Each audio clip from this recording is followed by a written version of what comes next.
Good morning, sir. Good morning. Mute, Anna. Good morning. Thank you for joining us in this meeting. Good morning, sir. It's also an opportunity for me to, whatever I have experienced as Commissioner Agriculture in the past and now as Commissioner Animal Husbandry, to have some glimpse of what is being planned by IGNO. Because for the past so many years, we are witnessing the paucity of quality vocational education in the agriculture and allied sectors. And it might be a big thing if you are doing it in the direction. Fortunately, it is very right time when the government has also realigned the whole education policy, which is also have a lot of underpinning towards the making our Yes, Raj. youngsters have certain skills when they are passing out class 11.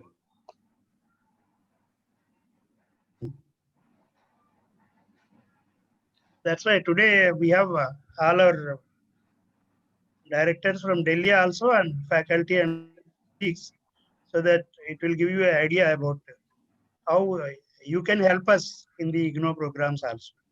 Definitely, I have field experiences. So what we call practice and academics, I would say theory and practice, if they are coming together, they can make a lot of good for the society as a whole. Because I have mostly done my rural postings, like I have been CO Jila Parishad in Dreaded Latur, where water train has been deployed to fetch drinking water. I have been district collector in Bhandara, which is 100% agriculture, predominantly agriculture district, and just besides Nagpur, 60 kilometers from Nagpur. Then I moved to collector Parbani in Marathwada, which has highest irrigation potential, almost more than 40% irrigated land. Then I was district collector in Yavatmal, which is also very known for farmer suicide, very infamous for farmer suicide. And then I moved to commissioner. There only we could contact. Hello. Hiya.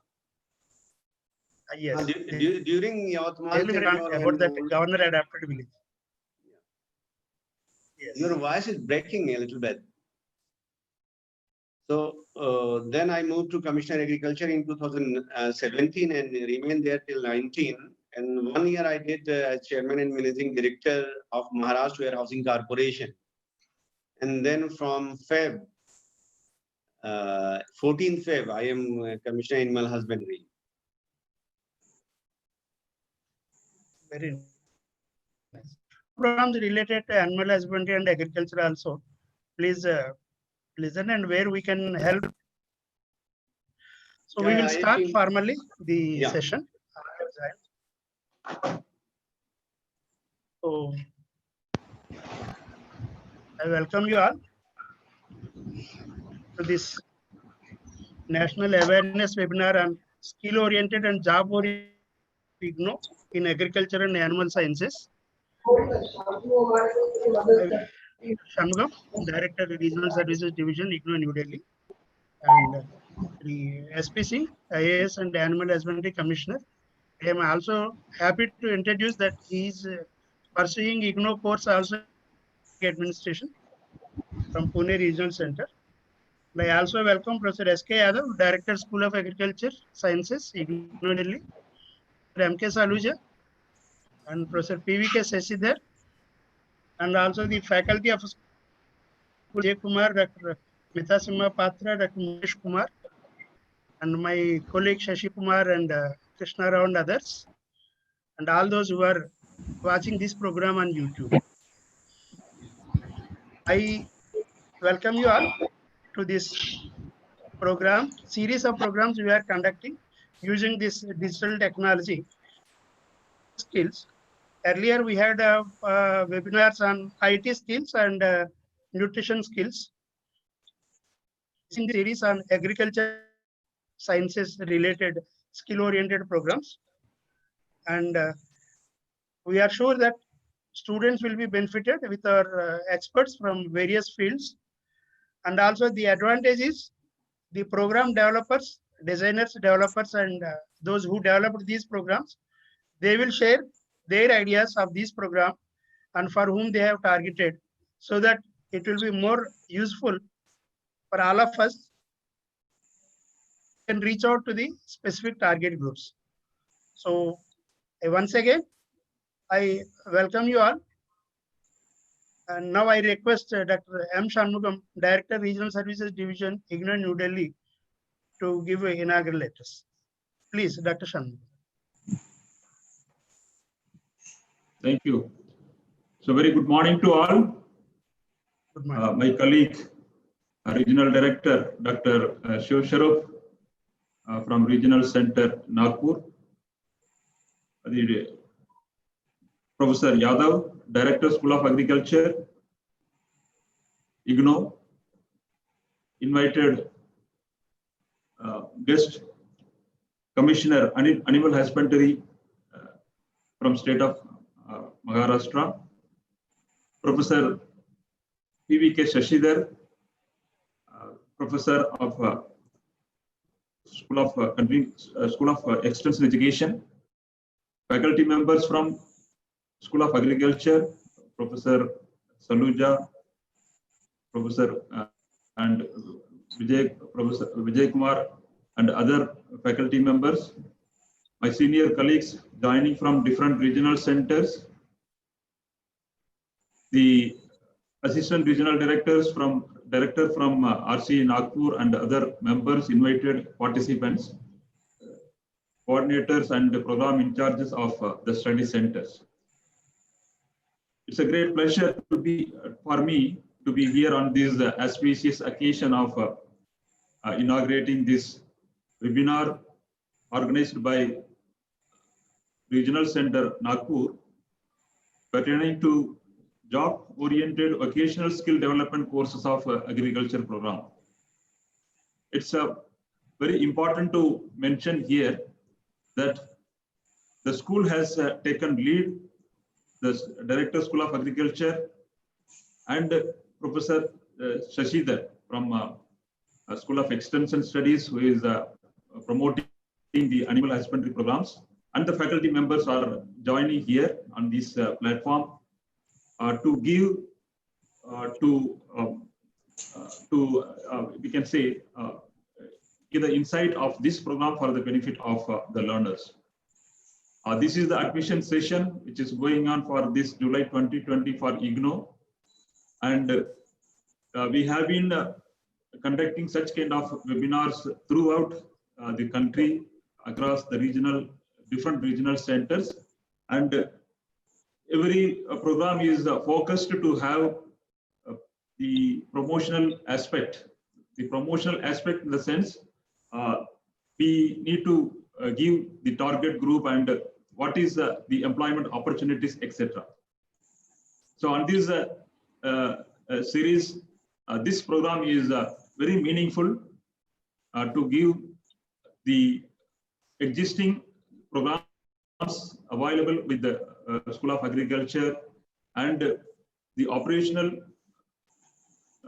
modalities of these programs, which will ease the learners, the students interested in taking admission, get clarification on different issues. In our system, whether it is the normal programs or laboratory-oriented such kind of agriculture programs, we have all facilities to accommodate for their skill development activities. Particularly for this agriculture program, we have got certificate, diploma, different level of the programs, where our study centers are located across the country. We have tied up with state agriculture universities, Krishi Vigyan Kendras, and recognized laboratories, etc. for their practicals. So this webinar is aimed to provide the details about the programs, which is, as it was mentioned by Dr. Susharu, the program developers, coordinators of these programs are now available for the interaction. The program study centers, in charges, coordinators are also there. And this is being recorded. This may be referred at later stage also, those who would like to get these details. So on this aspect, during this pandemic platform using ICT, which is very fruitful. Of course, even IGNO last 4 months also, we have been conducting the online counseling across the country. We have almost completed 38,000 such kind of sessions across the country. So this is a very important time which we have to utilize, and admission, those who would like to go for taking career through open distance learning, and particularly using the availability of ICT, we are providing all kind of supports. IGNO is capable of reaching the unreached through ICT, like Kyan Darshan, Kyan Vani, so many other support mechanisms are available. So this is without taking much of this time, I proudly inaugurate this webinar and convey my best wishes to have a good discussions, and let any of the output which is required to be taken up at the headquarters levels. We will look forward to that. So I thank the Director of School of Agriculture, Professor Yadav, and his team, and also Professor Shashidhar, and the special invitee, Commissioner of Animal Husbandry from Maharashtra State, who is readily accepted and be here. So thank you very much. Let us start this program. Thank you.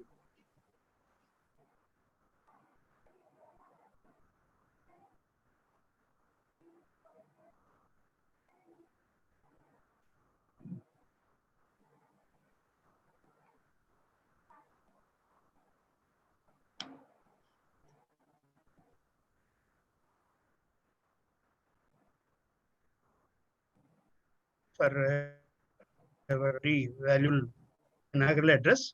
Thank you so much. Now I request Sri SPC, IAS, Commissioner of Animal Husbandry, Government of Maharashtra. And at the outset, I thank him for accepting our invitation and to join us in this program. Since please start. Please share your. Thank you, Dr. Shiv Sarup, to invite me on this National Awareness webinar on job-oriented and vocational skill development, especially in agriculture and animal sciences. The inaugural address of Dr. P. Shanmugam and everyone present, I have already given a brief about I have some field experiences in rural district of Maharashtra. And I also hail from one of the rural district in UP, northeast part of UP, Gorakhpur district. And fortunately, I have a lot of exposure in rural areas, how the agriculture and allied activities being done. And from very beginning, when I was doing my graduation in Allahabad University, I used to put one question.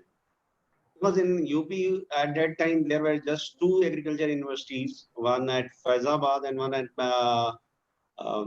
perhaps in Mathura. Mathura and Faizabad, there were hardly 1 or 2 agriculture universities. Kanpur also, Doctor. Yeah. So my father was an agriculture graduate, and I used to question him, ki Papa, why, despite the fact that 80% of UP is engaged in agriculture, we didn't have significant institutions which are oriented towards agriculture. And recently, when you are seeing when the paper on doubling the farmer income has come, and Honorable Prime Minister has given a Herculean task to nation, and they put a challenge before every one of us to double the farmer's income in next, let's say, 7 years. So it was that at that time I was Commissioner Agriculture Maharashtra, and we have also deliberated the issues with Rauri Agriculture University VC, Dr. Vishwanatha, and all the 4 VCs and all the who's in agriculture sector. So finally, what we have felt, there are a few things like, for example, I am giving you for Yavatmal. I have been district collector and you know ki it is jigjaw, like there are plateaus, up downs, hilly and then there are plain land is hardly, if you want to get 10,000 square hectares of plain land, it would not be there at one go. There are up downs. But a simple technique, contour plowing was not practiced by most of the farmers. Few are doing, few are not doing. So how they can retain the water?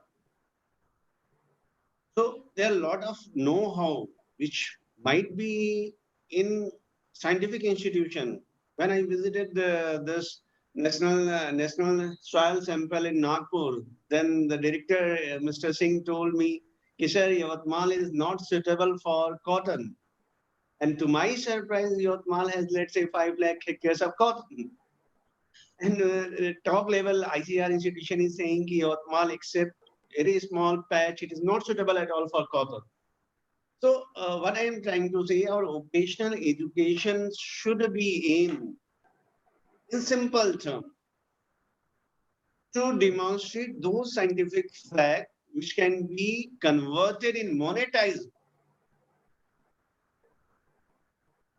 terms in the entrepreneur or the youths, because we all are saying that knowledge is power. But knowledge not only in like business activities. Knowledge can also be converted into monetized value by a young student who is pursuing IGNOU course or any course. Let's say all. I have just talked with the director of Maharashtra Council of Agriculture Research and Training, and he just sent me the number of colleges and diploma holder and graduates who are passing out from Maharashtra. You would be very surprised. Let's say that Maharashtra has some 189 undergraduate colleges who are giving graduates, agriculture graduates, 15,297 every year. And there are some 230 diploma or polytechnic agriculture colleges. They are producing some 13,750 agriculture diploma holders. They might have also the animal husbandry courses. My request to IGNOU would be also see where they are missing the bus. I want to say like in Yavatmal itself, I have seen farmers are using very costly pesticide, even if it is not needed. You might be knowing the then pink bollworm and pesticide death in Yavatmal and Vidarbha. At that time, whether we can create certain youths who are knowing if there is certain, let's say, pest has come, so it is below threshold or 50% below threshold, or this is beginning and it can be controlled through biological means, or let's say other means like pheromone traps, or even more simpler like neem, that is also effective at times. So definitely IGNOU can be, IGNOU can set a benchmark. There might be throughout India a lot of agriculture colleges, polytechnics or diploma courses, but whether they are standard, whether they are fulfilling the demand of a youth. Let's say some youth is that he's passing class 8 and then he want a course which can remain him into his village and he can also earn 10,000. I'll tell you that presently the government of India in animal husbandry sector, we are going for universal coverage of FMD, foot and mouth disease, under National Animal Disease Control Program, where 100% of cattle and buffaloes, etc., would be given the FMD doses. But we didn't have sufficient number of youths or vaccinators. Similarly, we are also doing the National AI program. You might be knowing it is one of the best tool to increase the productivity of the cattle and buffalo. But we didn't have sufficient number. And the department will never be in present era, you might be easily knowing the departments have their own limitations. So whether we can have such a dream or which can be converted into reality, every village has some agriculture person, multitasker. And we want multitasking at the top. At the same time, whether we can create an integral course, like I am pursuing it through National Agriculture Skill Development Council, and there is one more council to create one integrated course of, let's say, 300 hours, where the said youth, after pursuing the course, would be able to transfer, can we do vaccination, can do AI. He can also prepare a proposal for taking the loan for poultry, or let's say buffalo, or the cattle, or the poultry. So he can also know the market, how he has to connect with the Venkies, or a little bit like this. So whether we can create such courses which are definitely high in demand in rural areas, but they are not fulfilling the need of a young youth, because it is not 24/7. He has to get at least 10,000, or let's say even 7,000 would not be very less in rural setting, in a village setting, but it should come sustainable, in a sustainable manner. So I would request IGNOU to create, definitely all the courses, whatever you are created is useful. But like when we are talking like a single window type, so whether we can create practically require with respect to whatever the practical requirement in a rural setting for agriculture and animal husbandry, and then I do hope there might be more takers, because once they are taking the certificate and they are getting sufficient remunerative value for the time they have devoted to get the certificate, then definitely there would be demand from all quarters. Secondly, one thing I would also like to impress, but that should not be considered as a negative note. I have just pursuing Master in Public Administration through IGNOU Pune Regional Center. I have done UPSC through Master in Public Administration, was one of the options, Public Administration and Philosophy. I did my graduation from Math, Physics and Chemistry background from Allahabad University. I still remember there is one book written by Vijay, which was about nuclear physics. I've seen the language is so simple that I even after 25 years, I didn't forget where they have given for the fusion and fission and all those things. Very often, while pursuing the Master in Public Administration, I have read the material and I have found at times it is feeling, it is not like a very free flow of text now. So the language should be very simple. Whenever we are going for ODL or for like distance learning, it should be very simple. If I am an IAS officer with 13 years seniority with public administration background in theory as well, because I have public administration during UPSC, even if I am finding something difficult in language, I know the concepts by practice as well as by the theory. So we should also search such a type of persons who can easily communicate in the language of the common students, or say whosoever are your stakeholder who are going to all those courses.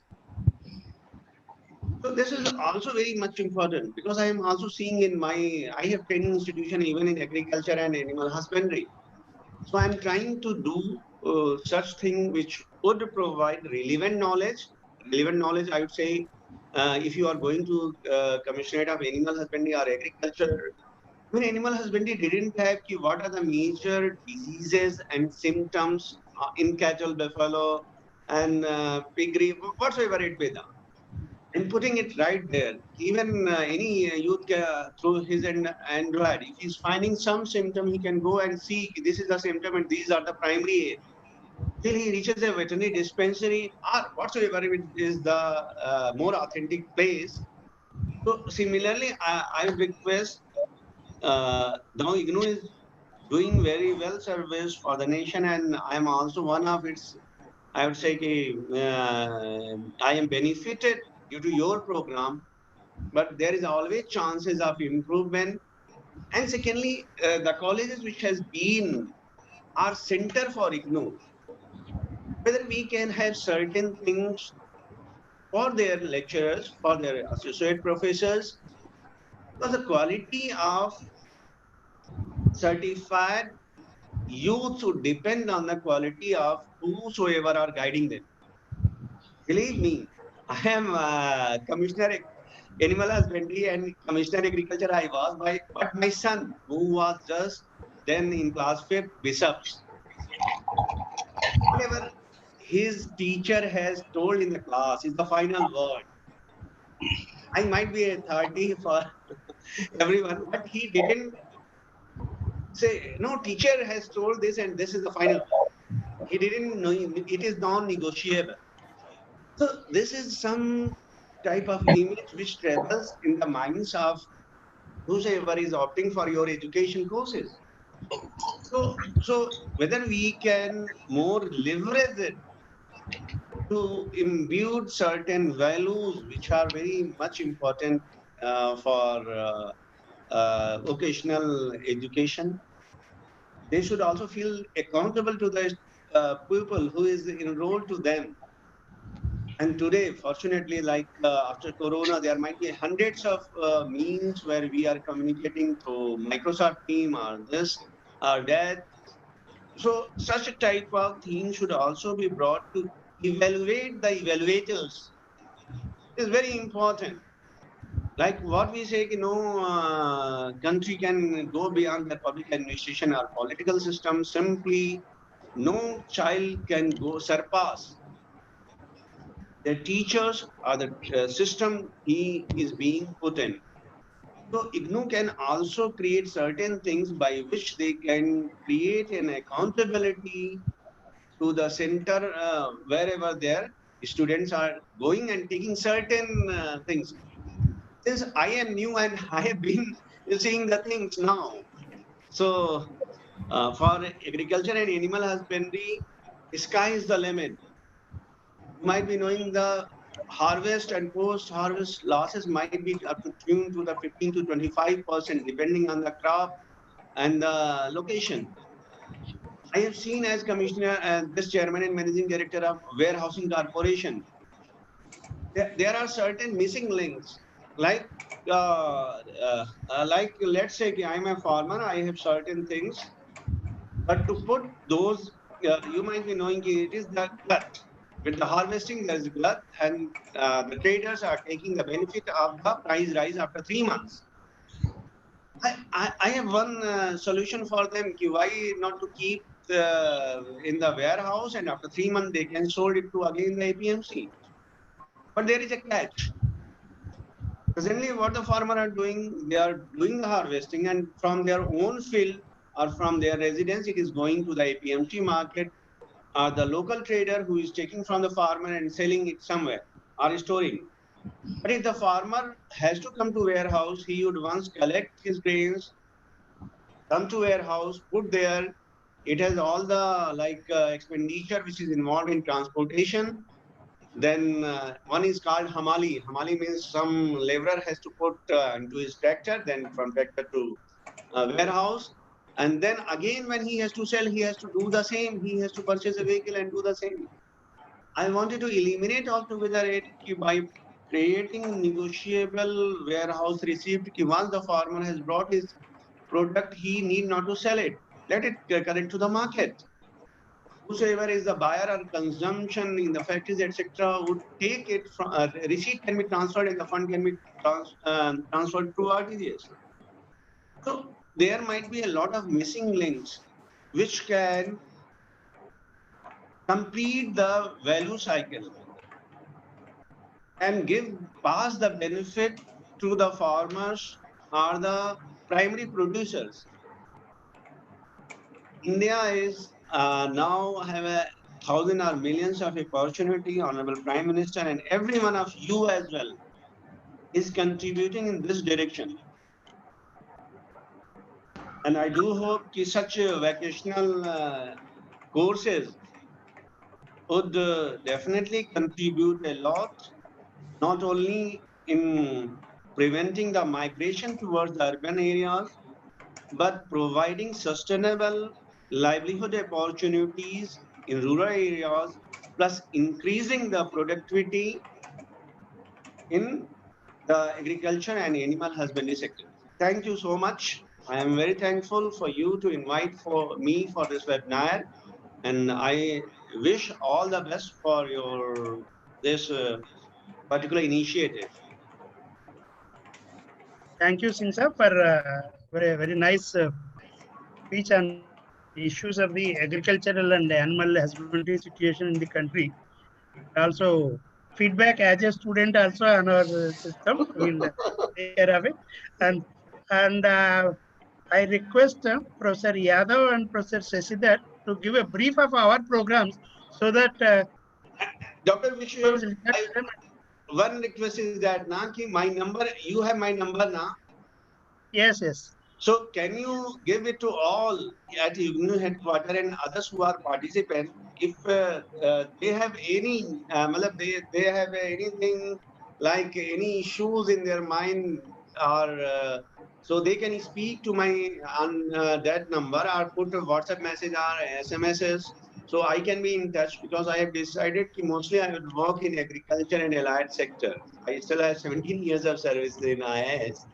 I have I feel that the quantum of changes which can brought in the sector is quite huge.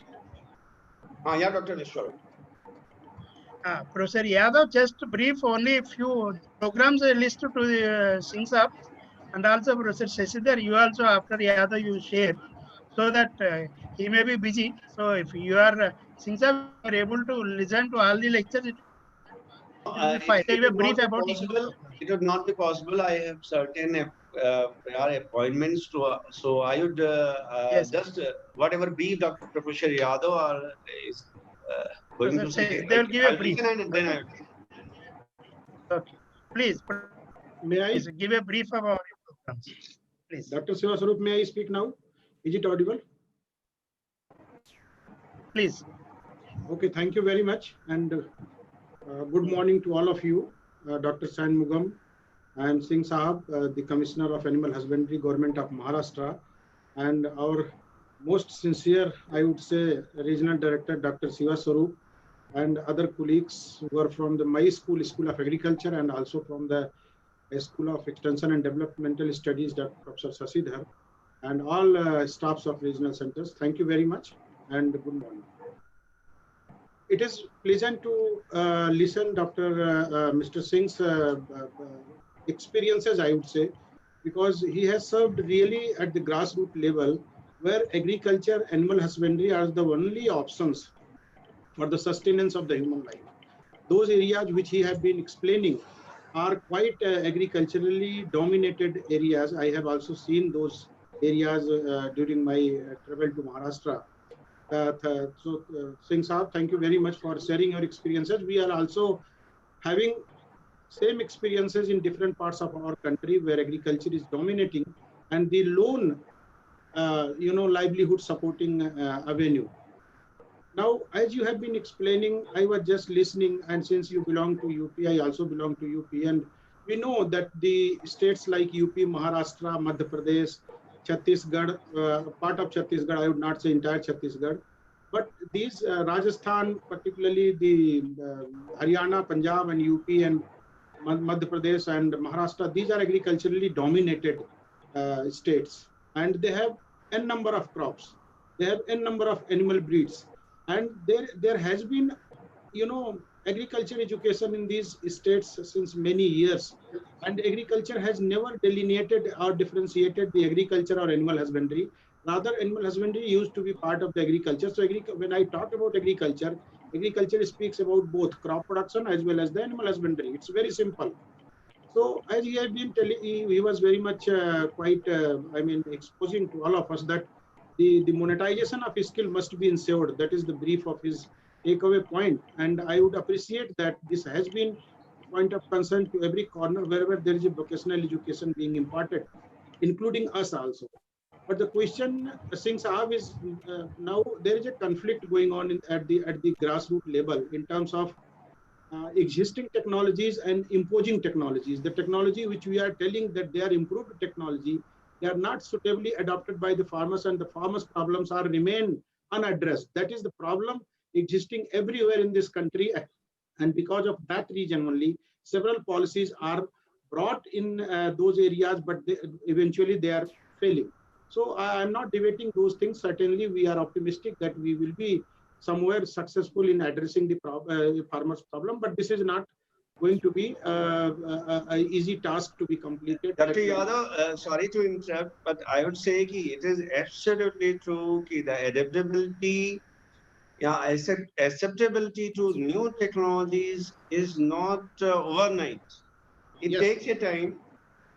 Behavior change communication, which you are also doing through your courses, or everybody is trying to do, which was earlier taking a lot. Let's say a new technology, let's say AI, artificial insemination is from last 20 or 30 years or 40 years, I don't know. But the acceptability, I have joined as commissioner in Feb, and more than 5 lakh AI under NIP has been done in Maharashtra, and it is elsewhere in the country. I'm not saying about Maharashtra. Odisha is also doing well. Jharkhand is also doing.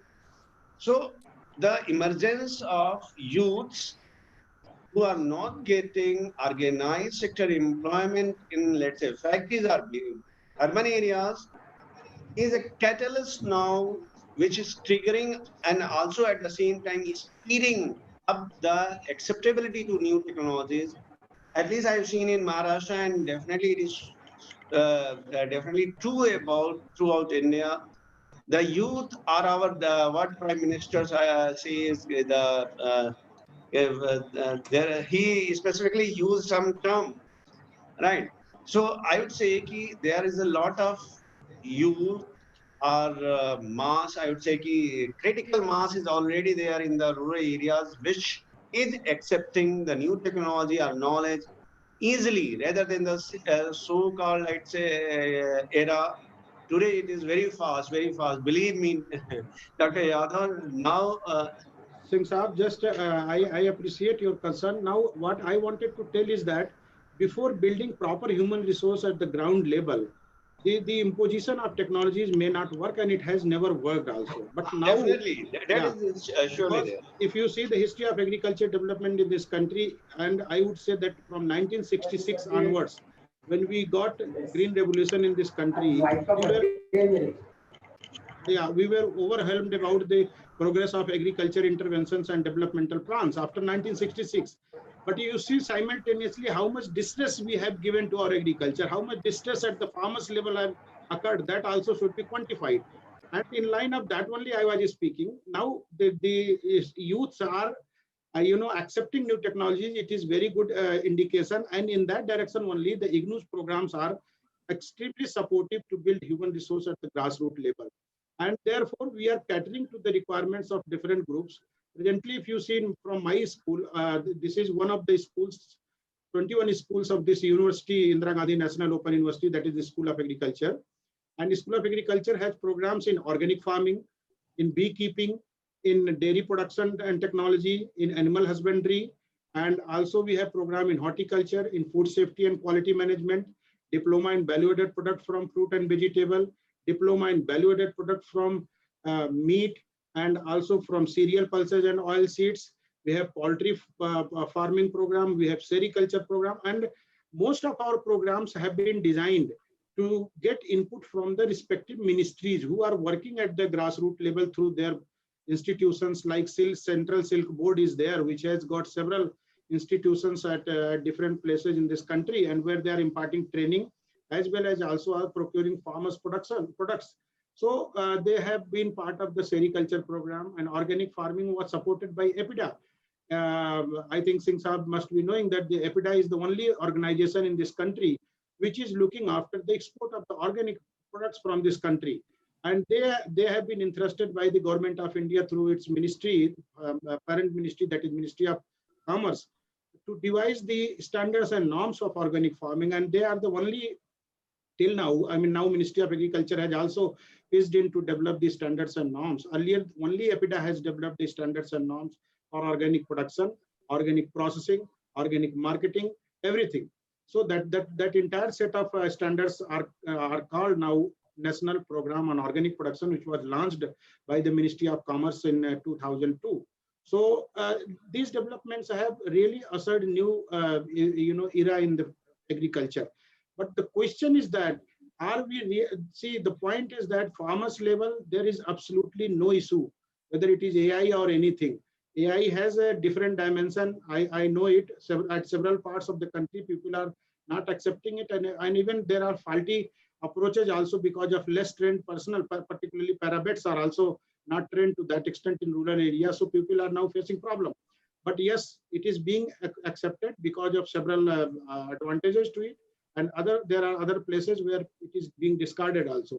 So likewise, what I want to just summarize is that we, as an open and distance learning organization, it's our utmost sincere job to educate people, to skill. And there should not be, like I have already told, that agriculture and animal husbandry should not be treated separate. The agriculture and animal husbandry are integral component of the rural livelihood. Likewise, we should also not treat skill building or education separately. The education must be embedded. If you see the significant points of National Education Policy to 2020, it precisely says that we should be looking at our indigenous technical knowledge. Vis-a-vis, accordingly, we have to design our curriculum in local language or the language which is understandable by the farmers, by the group. I really found this particular National Education Policy very significant towards bringing this country a knowledge era. Now, as different as Singh Saab is telling that the country is now looked at being self-reliant country by the call made by the Prime Minister or other dignitaries. Let me assure that without, or even let me caution per se, I would say, that without agriculture being self-reliant, the country will never be self-reliant. Therefore, person like Singh Saab and others who have got such a holistic understanding about the developments at the grassroots level must be brought to the policy levels, so that a policy should be designed in such a way that it is without any hassle, it is accepted, and once it is launched, we must ensure that the sufficient human resource is already available to receive it properly. These things are very simple. Only we need to have a simple approach. Problem will automatically get resolved. As you have very rightly said, I have also worked since for 8 years in ICR. I know how scientific communities are working and what are the issues. As you have told that the conflict of knowledge that Yavatmal has, farmers were growing cotton, but the ICR says that it is not suitable for the cotton. So these things are happening because of there is a gross, issue related to our education also. The educational content which we have also studied. Even I have been a student of GB Pant University of Agriculture and Technology for all my 3 degrees. I saw the content which they are teaching us in BSc AG, MSc AG, and PhD. They are totally European and American contents, and somehow we have to have a kind of integration of Indian knowledge and tradition and wisdom, because they have been almost 1,000 centuries old in this country. The agriculture in this country is more than 10,500 years old, and such a civilization cannot be simply sidelined or improved for its production by bringing some technology which is very new or which is very some kind of unawareness is there about that technology among the farming community. So just IGNOU is taking a step in this direction, and our regional directors like Dr. Siva Swarup and others are supporting the dissemination of the programs of this school as well as the programs of other schools as well. And as Singh Saab has told that the content must be written in a simple language.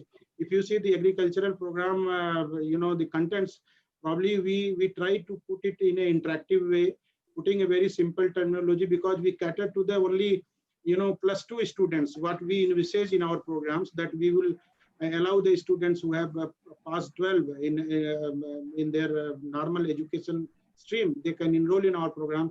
So accordingly, we have tried to pitch in the program at a lower level, and the language has been put very simple and interactive, and small sentences and all those things. And simultaneously, they are also being translated in Marathi and in other regional languages, also with the help of our regional centers. So IGNOU is trying to build human resources which can welcome the innovative policies, innovative technologies. And I hope, as you have also very rightly said, that youths are very much readily accepting it. So in days ahead, probably we will be very much improved in our agriculture and animal husbandry practices, and through which livelihood of the rural people can also be enhanced. But certainly, it is a continuous process, and skill and education must be considered together while discharging them before the people. Thank you very much. Thank you, Professor Yadav. Thank you, Dr. Yadav. Thank So you. now I Singh साहब आप बोलना कुछ बोल रहे? No, but I have said thank you. It was quite detailed. Dr. Yadav has in detail, and I have been in touch with Dr. Yadav. Thank you. I have number also. Now we have Professor Sasidhar. He is Professor of Extension Education. He will share about his activities. Please. So good morning all. Sir, I will take only 2 minutes, sir. Sir, for the benefit of animal sciences and people working in animal husbandry sector, just about 2 weeks back, we launched a PG Diploma in Animal Welfare, sir. This program has been developed in collaboration with the University of Edinburgh, Scotland. And just 2 weeks back only, this program was launched. And sir, for your information, Singh sir, last week I wrote to you, sir, about this program. You might have. I read your letter. Yes, sir. So the PG Diploma in Animal Welfare is a evolving science, sir, now. In fact, earlier we have given much emphasis on welfare of the farm animals, but of late the welfare of other animals also has come into the limelight, sir. So keeping all this in view, this program has comprehensively covered welfare issues related to farm animals, sir. That is large ruminants like cattle and buffaloes, small ruminant sheep and goat, pigs and poultry. Besides this, we have also covered performing animals, working animals, pet animals, zoo and laboratory animals, sir. And covering animal welfare science and ethics, animal welfare issues, animal welfare laws, policies and organizations, and then animal welfare standards. Please excuse me. Yes, sir. So keeping this all this in view, and this program has been developed, and this is one of the important areas, sir, in upcoming area. I request the state government of Maharashtra to support this program in the Maharashtra state and then bring it to the notice of all the veterinarians, sir. In this webinar, I will share full details about this program. Thank you very much. Okay. Thank you. So I think with this, we conclude the inaugural session. And we thank Dr. Shanmugam and Sri Singh Saab for sparing their time for a session. Now we will start with the actual program. Singh Saab. Dr. Shisharup, just there was a phone call. I have attended it, and thank you so much for inviting me. And I do wish all the best for this program. Thank you. Please extend all support to us. Okay, thank you. Thank you. So we will start the actual program. Now, Professor Yadav, you please okay. Share details, please. Yes, that's all. I will speak about beekeeping and organic farming, and my colleagues are there. We'll speak about their programs. So first, taking up the beekeeping, and I have not prepared any slide, Dr. Sivaswarup, because I wanted just to speak, and it will be very simple for the audience to just to go through it, listen it. The IGNOU has launched a beekeeping program, certificate program, 6-month duration program in the area of beekeeping. We know that the beekeeping has been a very, very noble profession in the agriculture domain since ages. The bees are reared for not only for getting honey, but other products also. So eventually, with progression of the time, the people learned about the different products and their utilities which are coming out from the beekeeping. The history of beekeeping is that earlier people used to hunt bee hives and honey from the forests. So they were available in different untouched areas, undisturbed areas like forest, rocks, and abandoned building and other places. So people, those who were aware about the techniques of hunting them safely, they used to roam around and they could locate them, and then they used to get the honey from their hives. So such, and then those honey and other products were sold in the rural areas, which were again collected by the rural people and then transported to the urban areas. So this used to be the mode of production as well as mode of marketing of the hive products. That is what we were generating through beekeeping profession almost some 30 years back, till 30 years back. But eventually, as the scientific progression took place in this area, people got to know that there are certain breeds which are very much productive. The honey bee breeds which are very much productive, they can be introduced in country like India, where they can simply be introduced, and that can improve the bee hive production. So that was the prime objective of such interventions. And in that area, the major thrust was proposed by the scientists of Punjab Agriculture University, Ludhiana, Punjab. This center was a pioneer center in terms of the research in beekeeping. And during 1960s or 1970s, some trial were started where the European breeds of honeybee were brought this country, and they were tried at different locations to see their adaptability.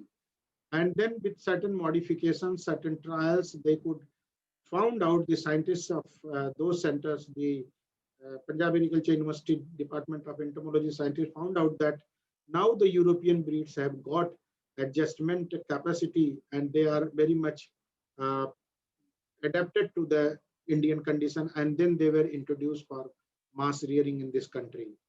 So that actually revolutionized the honeybee rearing in this country, and the production increased many times, many folds, and the beekeepers got to know that now the beekeeping can be done in an organized way at a commercial level. So before that, I have already told that it was not done at one place, rather it was hunted or collected by the nomadics from different places. But after that, when the introduction of European breeds took place in this country, people started commercial production of honeybee. As the agriculture is now facing similar issues, that the introduction versus adaptability or the adoption by the farmers, same happened in the beekeeping also. The human resource needed to be built up at the level of different stakeholders involved in the beekeeping, and accordingly training programs, lectures, and education started simultaneously. And then we have reached at present at a stage when the beekeeping is maximally being done under organized way or commercial, in a commercial manner. So realizing the need of the training, realizing the need of the education, the Indira Gandhi National Open University, through its School of Agriculture, has developed one certificate program in beekeeping. This is a 6-month program, as usual, as per our university norms only. And anybody who is doing beekeeping or wishes to do beekeeping and having good literacy, minimally they can be 8 pass or 10 pass, they can enroll in this program. And this program has 3 courses. The first course speaks about the introduction of beekeeping. Under this first course, the different scientific parameters of honeybee has been described, like how many castes are there, like workers are there, queen bees there, drones are there, what are the threats of honeybee, like certain insects, they also parasitize on them, certain mammals are also affecting certain diseases are there. So everything has been told in this particular course about the scientific knowledge on honeybee as an insect. So what in a very simple language, it doesn't require much understanding. Everything has been well illustrated through pictures and through sketches. So the learners will have very less efforts to understand the contents of this particular course, first course. And once you have gone through the first course, the second course speaks about the colony management. So that is precisely the production system.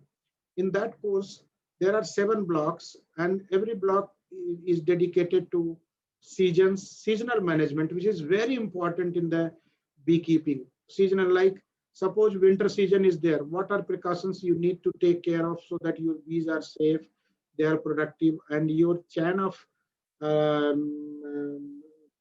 income is not broken. See, beekeeping is a fantastic subsidiary enterprise, rather one of the most productive enterprises of agriculture, and it can be very well taken along with your normal farming practices.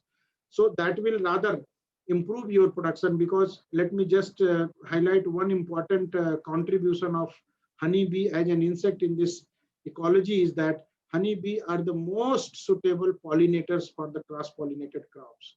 We should know that 97% of our crop, which the food grain producing crops, are cross-pollinated.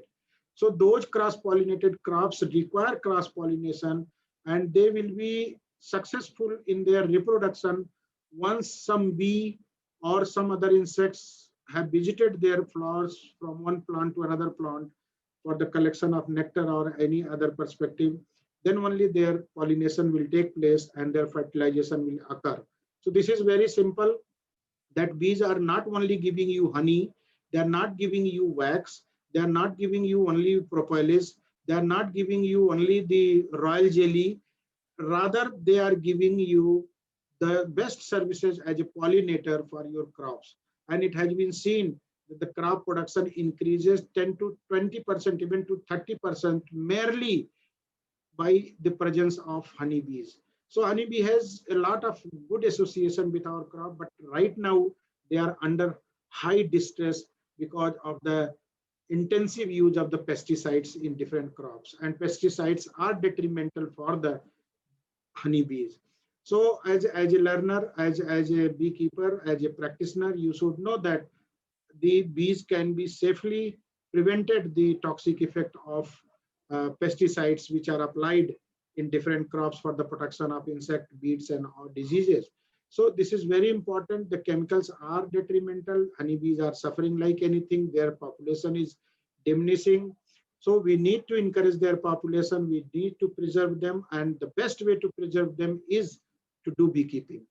There is nothing, no other approach which can sustain their population. So beekeeping has got tremendous scope in this country, because it's not we should promote their population for themselves.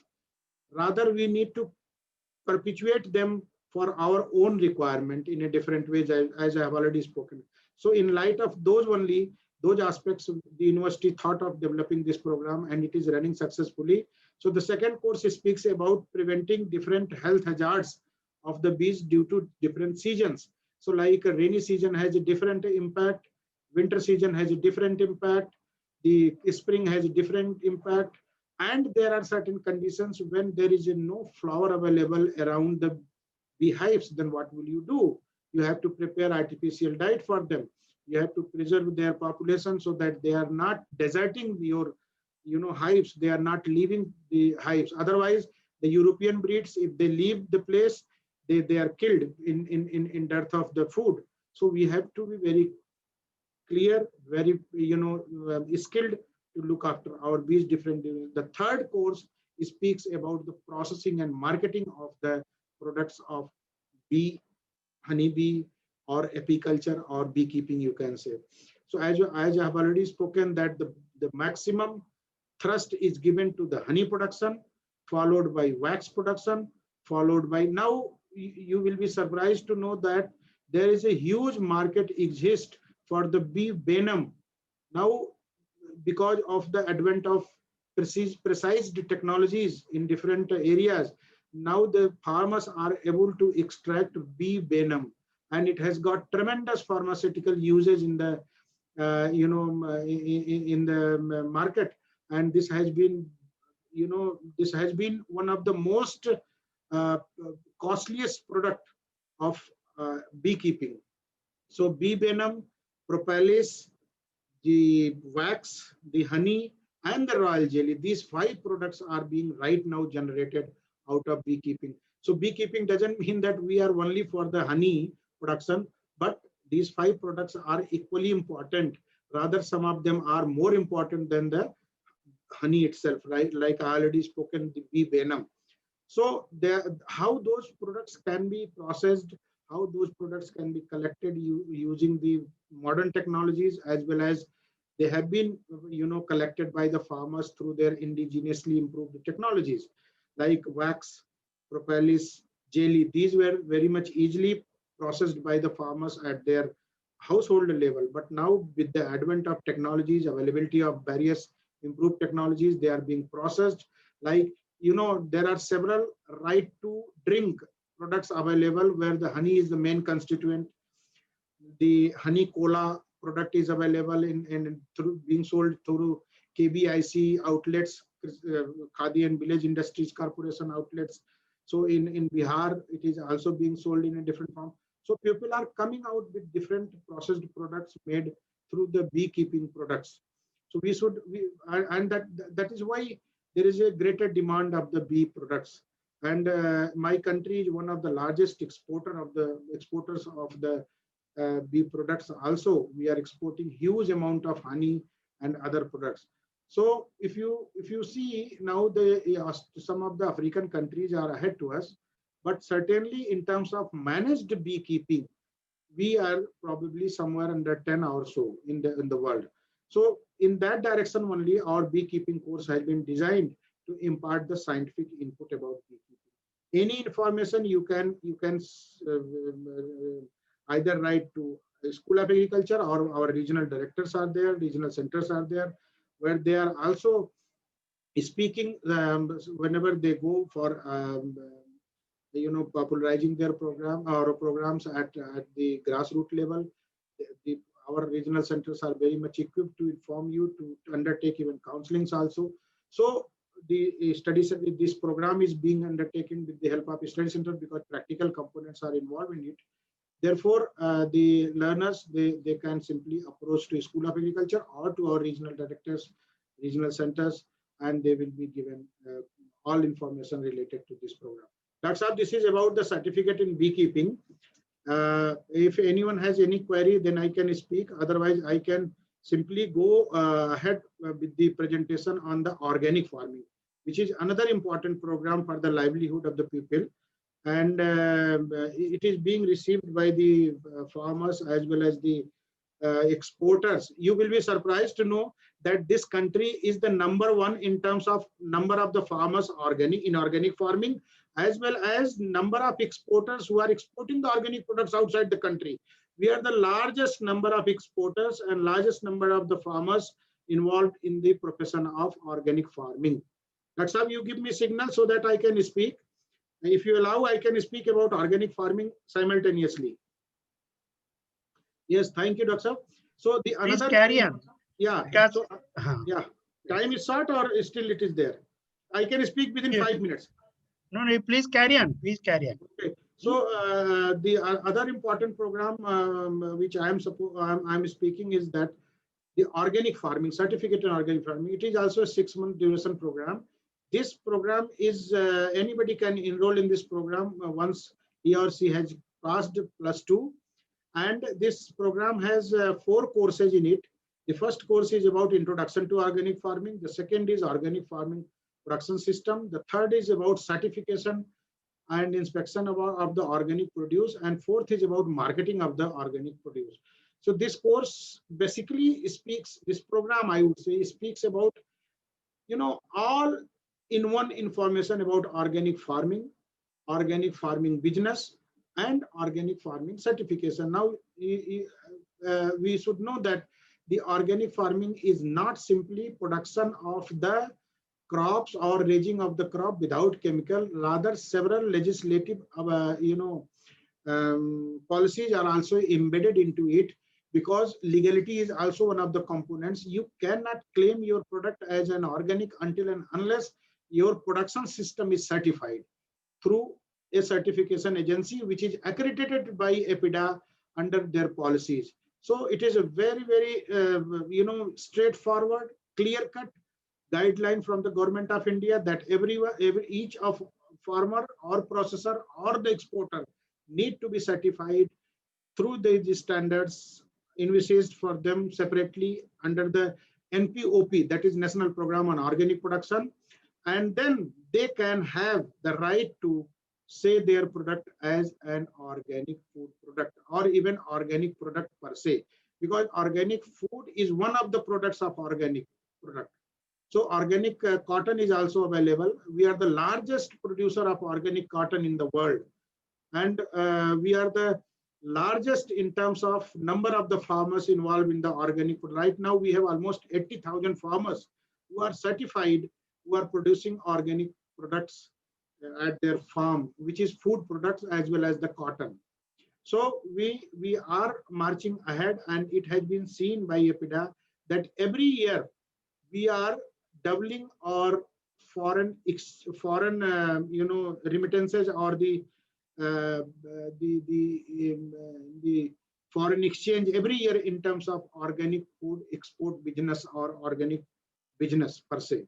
So we could now realize that there is immense scope in the organic farming, and particularly those areas which are just explained by Singh Saab, the Commissioner of Animal Husbandry, Maharashtra government. These areas are completely fit for organic farming without any agitation, I can say. And largely the farmers have been growing a number of food products in these areas, adopting organic farming technologies, organic technologies.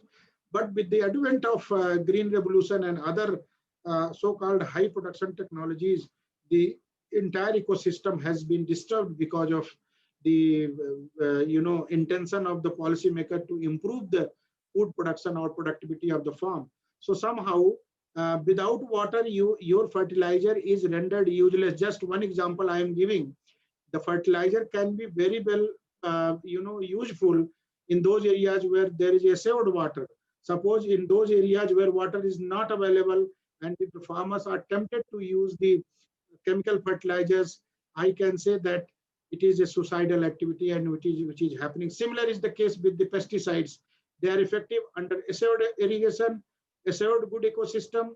They are not effective under those systems where the scarcity of water exists, or the traditional breeds of crop and animal are existing.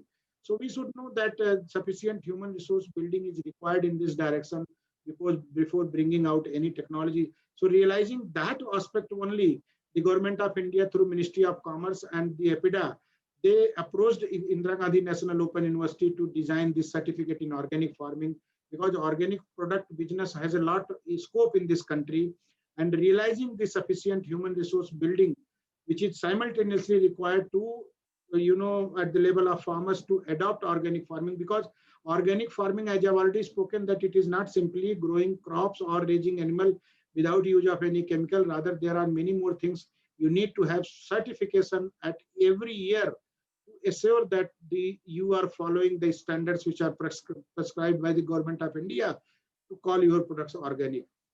So if you need to have any information about our program, Certificate in Organic Farming, my regional center, Nagpur, is there. They can be very much approached, and they will provide all information about this. Likewise, if you need, you can also write to us. We are there to support you. Dr. Sivaswarup, is there any more information?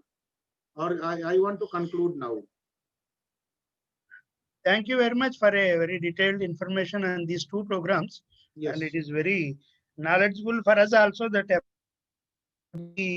India is the largest number of organic farmers. Yes, These sir. are very informative for us. And what we followed for these webinars is we are simultaneously having it on YouTube live also. Very good. And it will be available, recorded and available on our YouTube, so Sure. that it will be useful in future also. Whenever they want, they will watch this video and they will put the questions or whatever it is. Yes, sir. So Thank you, sir. it will be a record for the YouTube, because people may not be every moment Yes. to listen Yes, and sir. watch it. You know, on YouTube people are watching. So Yes, this sir. is what we followed. Thank you very much, sir. Thank you very much, Professor Yadav. Now I request Professor Saluja sir to give his presentation. Professor Saluja. At the outset, Onam greetings and Ganesh's greetings. I welcome each and everyone. Saluja जी आपका चेहरा नहीं आ रहा, थोड़ा सा नीचे करिए वो camera. Okay. हाँ, बस ठीक ठीक ठीक. Okay. अभी ठीक है, अभी ठीक. Namaskar and welcome to the all. And at the outset, I pay my regards to Commissioner Sir Singh Saab, Dr. Shanmugam, Dr. Shiv Sarbu, Dr. Shashidhar, Dr. Yadav, and all my colleagues who are present here. Now, I will make the presentation about the programs which have been given to us, because about the school and everything, my colleague Dr. Yadav has explained about the mission of our school and what are the programs which we are running the things. So I have been given the 3 programs. So I'll be sharing about these 3 programs. I'll just like to share my, I'm trying to share my screen.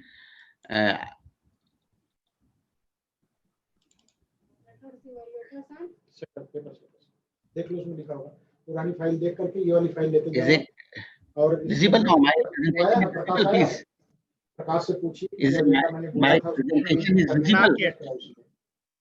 क्योंकि जो इसके साथ जो कागज लगेंगे वो छोटे-छोटे page में 47 पेज है. I'm trying to ये सलूजा जी ने सत्यानाश कर रखा, घट करके 4-6 पेजेस में आ जाएंगे वो. उसको उसी हिसाब से बना करके फिर रखिए. यादव सर म्यूट कर लीजिए अपने आप को. Saluja sir visible. हाँ. No, this is not the this is Dr. Shiva Swarup's screen is there.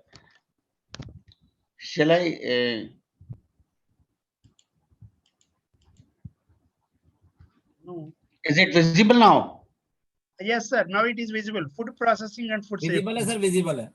Okay, Yes. shall I start the things? Yes, sir. I'll put it in Yes, a sir.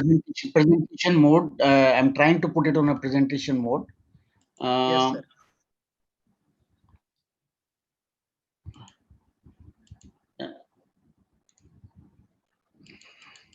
Is it okay? Is it completely visible or I put it F5? Sir आपके Yes. जो है ना नीचे वो presentation में जब देख रहे हैं ना, एक बना हुआ और जाइए सर कॉर्नर में नीचे ही, या स्लाइड शो में चले जाइए ऊपर. अच्छा. ऊपर स्लाइड शो में क्लिक कर दीजिए. नहीं, ये भी दिख रहा है, ऐसे भी कर दीजिए, कोई दिक्कत नहीं. ये यहाँ पे. हाँ सर, फर्स्ट वन थोड़ा नीचे में फर्स्ट. हाँ, फ्रॉम बिगिनिंग. बस ठीक है sir. Now it. Thank you, Dr. Yadav, Dr. Sivashu, Dr. Mukesh. Like our Dr. Shanmugam said, we should focus on the programs. So I'll be sharing on the food processing and food safety programs, and mainly 3 programs I'll be sharing. At PG level, we have the PG Diploma in Food Safety and Quality Management. At the UG level, Diploma in Dairy Technology and Diploma in Value Added Production from fruits and vegetables.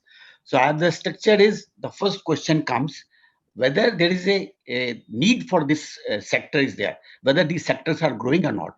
As Dr. Yadav mentioned, like there is a good scope for beekeeping, there is good scope for organic farming, we are number 1. Similarly, once there is a good scope for the food processing and food safety sector, naturally human resource will be also required. Now, the first is the food. We all know it is basic necessity for all of us, and because we get the nutrients, and that makes us active and healthy, and particularly all our human resource, like whatever the assets we have, like what our Prime Minister, Honorable Prime Minister says, Atmanirbhar. It is the human resource which can give us all the objectives which are laid, or our growth of GDP is there. Now, in our country, there are a lot of paradoxes, which Dr. Singh also mentioned, Dr. Shashidhar mentioned, and Dr. Yadav mentioned, we have a malnutrition at one side, we have obesity also. We have abundance also, we have scarcity also. And in this process, we are going to miss the global nutrition target by 2025. And keeping this in mind, if you recall, in yesterday, our Honorable Prime Minister mentioned that September will be the nutrition month. Earlier, it used to be 1 week only. But now, because this is one of the concerns, and nutrition is going to play a very important. And then, because of the importance of nutrition, the food security we have to ensure. Now, food security and food safety are complementing together. If you see the definition of food security for sustainable things, food safety is part of the things. But we somehow forget this, and so food safety should be enabled for the food security. What my point is saying is the food is important, it is basic necessity. As our population will increase, the need of the food will be there, and it will go for the food processing. And like he mentioned also yesterday, we are what we eat is there. So that we should get the food, but we should get the good quality food, safe food. That is must for our development of human resource, which can develop our country is there. Now, what are our strengths are there? Like Dr. Yadav mentioned, so we have also mentioned many strengths in our agriculture area. The milk production, we are #1 is there. In spices also, we are #2 is there, with milk production 187.7. Particularly, Commissioner sir has gone, but then we should know that this is the area where Maharashtra is #7, and they can go for these type of programs. Now, fruit and vegetable, we are again second and account for the 10% of the global production. In milk, we are 22%, but in fruit and vegetable, it is there. And Maharashtra is very good in the fruits and vegetables is there. And I'll request all the regional directors in the area of Maharashtra that they should encourage for fruit and vegetables and the milk and meat products. Similarly, if you see the meat and the fish, these are the two areas we are well ahead, and particularly meat, we are #1, and we can sustain the particular program like meat and meat products should be sustained there. Now, the food safety contour has changed in our country with the establishment of FSSAI. Earlier, we used to see the FPO or PF labels used to be there, but now FFSI has changed the scenario. And like recent one is they have been put in the Food System Vision Prize. The Rockefeller Award has been put into this. If we want to sustain this growth, what we are seeing is #1 in many cases, like I mentioned, in the fruit and vegetables 2, milk 1, spices 1, and what Dr. Yadav mentioned about organic #1. We need two things: good human resource, and then the quality of the product should be there. That is there. But then all this strength, what are the concerns? The first thing is our produce quality is there. Now, particularly take the milk as example. We are #1, but our productivity is less. Then the quality is also not up to the mark, and we are not able to export the products. Second is unorganized sector is, lot of unorganized sector is controlling the things. Like Dr. Singh also mentioned about the submission, one of the example in the getting the product into the real market. Let us hope whatever the reforms which are taken in the marketing can take care of the things. Then these products are, the shelf life is very low. Food wastage. Sir mentioned about 20% wastage. I say there is a wastage is there, and this wastage, you will be surprised to know, around 250 crores per day wastage is there. And keeping this in view, the cold chain and post-harvest managements are being given importance, and this given emphasis is given. Facilities are there. Our processing level is quite less. 10% of the agriculture output is there, and it is all middleman dependent, what sir also explained. But then human resource also skewed human resources there. With due respect, this Maharashtra state is quite good. It has the program where the graduate level is also coming, and particularly strong vocational program, and they have the technician level manpower, which sir also mentioned. I agree. But in many states, if you go, there is a gap of the lower level technician. Human resource is not there. There are colleges which produce the graduates which they can work as manager, but not at lower level because of the strong vocational component and the diploma level institution polytechnics. They have a strong human resources there. Now, if they want the farmers development, it has to come through the food processing, and it has been rightly said also also the second green revolution will come through the food processing, and not what Dr. Yadav is mentioning, that like by putting a lot of too much of fertilizers, too much of pesticide, it has spoiled our country. So this will be very safe and good second revolution where the farmers development will take place. Now, what are the potential? Let us see. We say why this government of India, it is called as sunrise industry is there, and there is a growth and development is there. We have been growing, and the food processing sector is growing around 8% growth is there, and it has a good of income generation and has been identified as one of the strategies in doubling the farmers' income also. The job creation also has a good, or about 11.3%, or say 12% of the workforce is in the food processing sector is there. And it, particularly at the small scale level, employment intensive it is there, and it can give more, create a job of creators rather than job seekers are there, more towards going towards the Atmanirbhar and giving the jobs. Like I was mentioning, it reduces the food wastage and also the export potential. We have only 2% of agriculture produce is going export is there, and rather we should go for more it is there.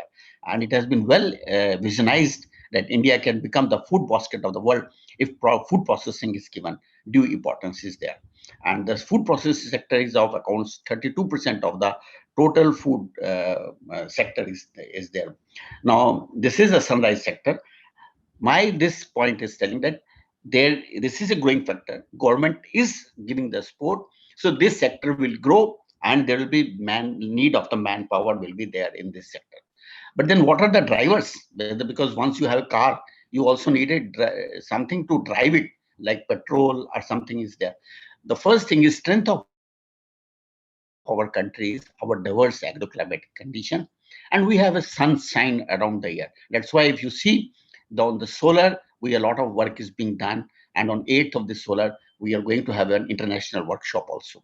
And then the food chain is increasing because of the urbanization is there, and everyone has a lifestyle and aspirations are there. Similarly, changing demographics, disposable income, more working women into the system, and there is a increased spending on the food products is there, more of the convenience food is there, and rising retail and e-market. Particularly, like you have seen the example of in milk, and particularly and the retail also, we are getting a lot of the market is there. So the food processing sector is growing. Like in the COVID-19 situation, pandemic, a lot of biscuits, cereal products, and these products will a lot of sale is there.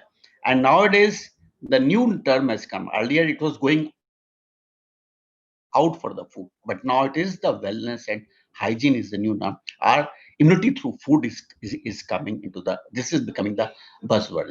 So with these things, the food processing and particularly like traditional food products are going to increase into the market is there.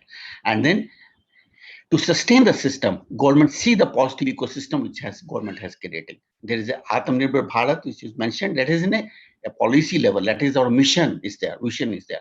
And 1 lakh crore fund has been given at Farmgate. Commissioners have mentioned about the foot and mouth disease. Around 13,000 crores has been given. 15,000 crore for the dairy infrastructure. And then tomato, onion, and potato, green, Operation Green, 500 crore has been given. And 10,000 crores for the micro food scheme, like particularly in Bihar or in Tamil Nadu, you can prepare the small type of clusters is there. So agriculture produce, they have the assured marketing and the quality. If it is there, it can give to the government is giving a lot of emphasis that the price and quality and marketing should be taken care of. The farmers' problem should be there.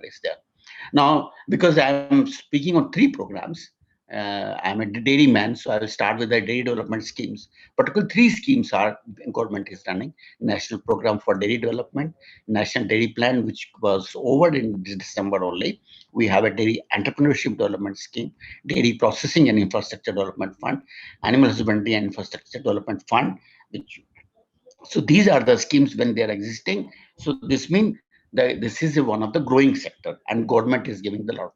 Similarly, in the food processing sector, a very good scheme. It is a complete package, Pradhan Mantri Kisan Sampada scheme, where the provision vision is given for mega food parks, agro-processing cluster, integrated cold chain, creation of processing and preservation capacity, food safety and quality assurance, Operation Green, HR and institution building is there. And particularly and for the fisheries also, the processing is there. So this scheme, and there are a lot of money the government is given. So this means the government is creating infrastructure. It is acting as enabling road to want to ensure that the second green revolution through food processing should come, and there is a need of the people is there. Similarly, in the FFSI intervention, it has changed the scenario.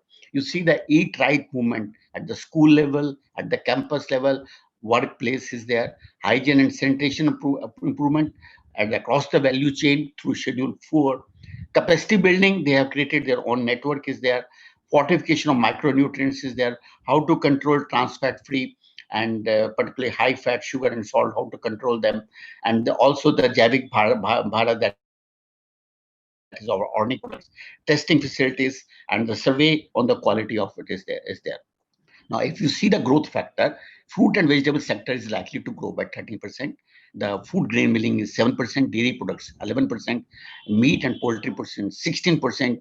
This has a good scope for the this, and we were the number one in the export of the meat and poultry products. Fish processing also has a good, bread and bakery 12.4%, alcoholic beverages also 14%. So total 11% is there.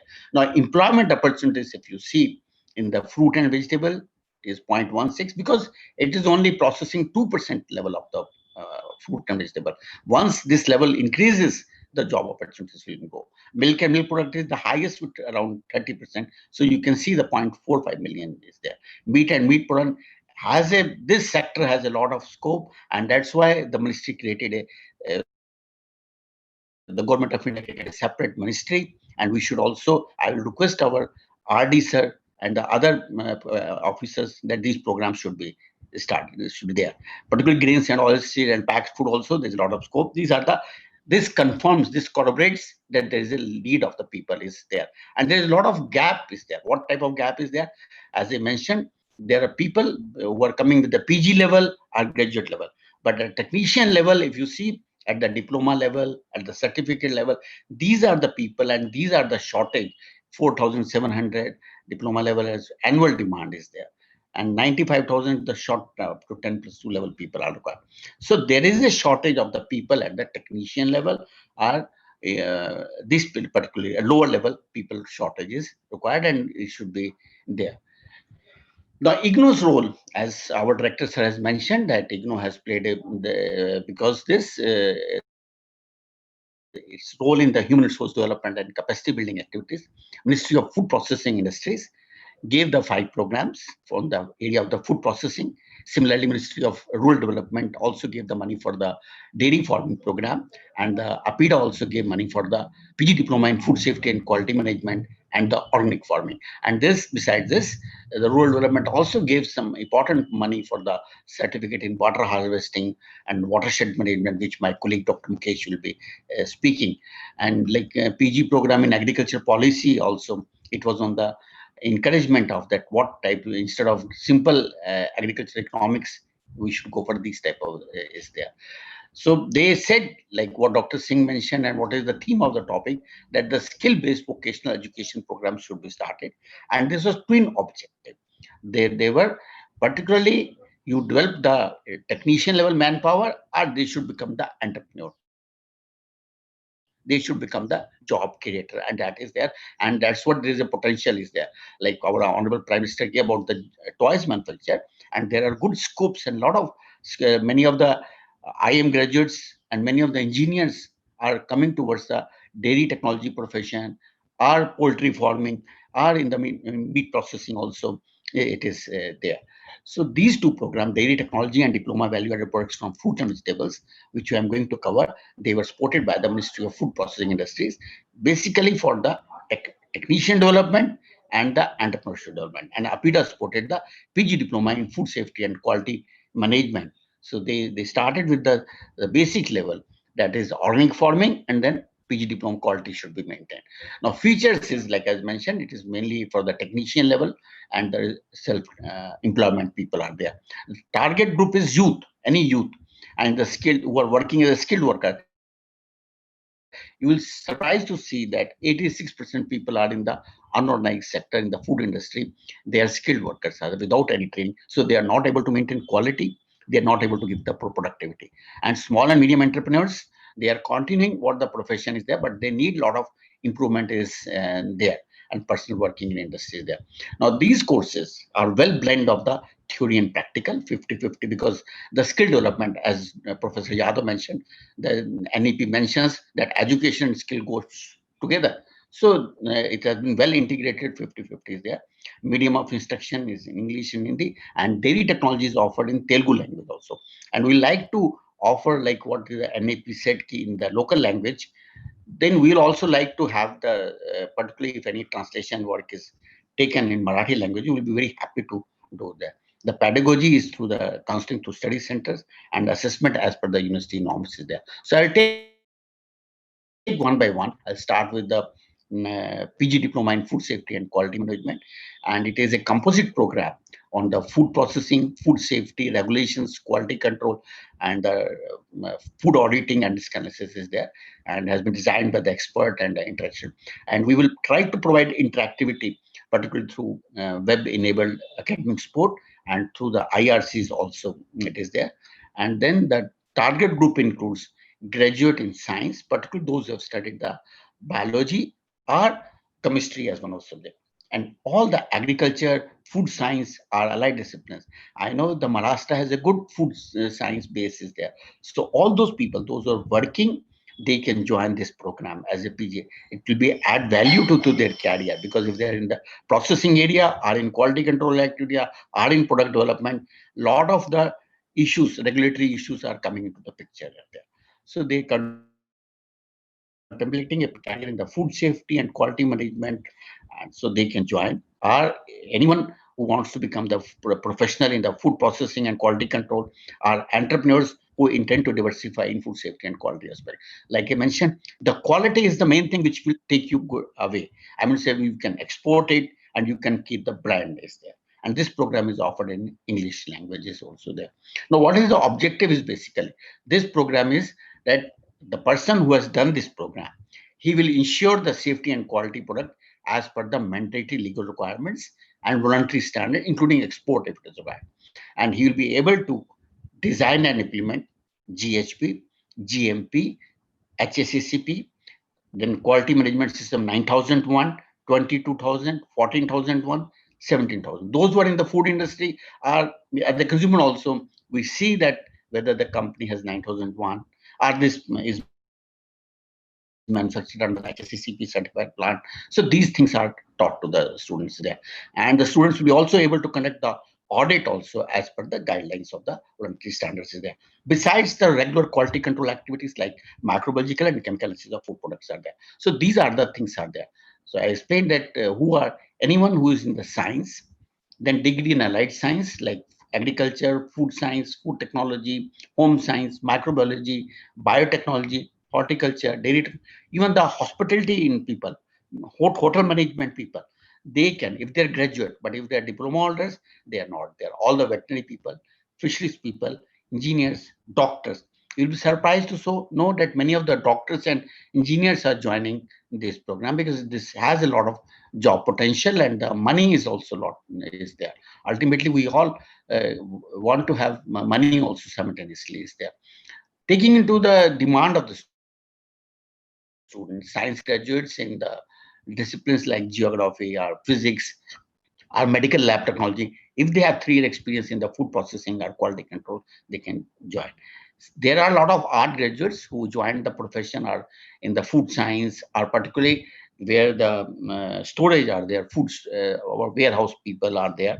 So for them, we have kept the 7-year experiences is there, and 2-year experience in quality control, so they can also join. So BA, BCom graduate with minimum 7-year experience or senior position, they can join it. So because this is keeping in the theme of the university, that give you a lot of flexibility in taking the people, but be strict in giving the output degree is there.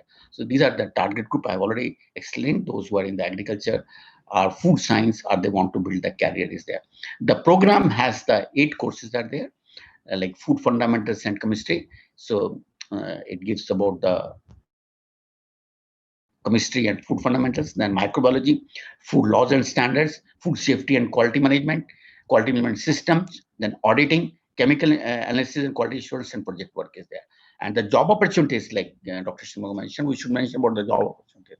So they can become the quality control officer, quality assurance, or regulatory affair manager, professional in food, hospitality, retail, or export or import industries are there. Plus, in the hospitality industry and laboratories is there. He can become the food safety officers in the regulatory bodies, food auditor in certification and inspection bodies, trainer and counselor in food safety and quality management system, and self-employment as food certifying, auditing professionals for the food safety and quality management system.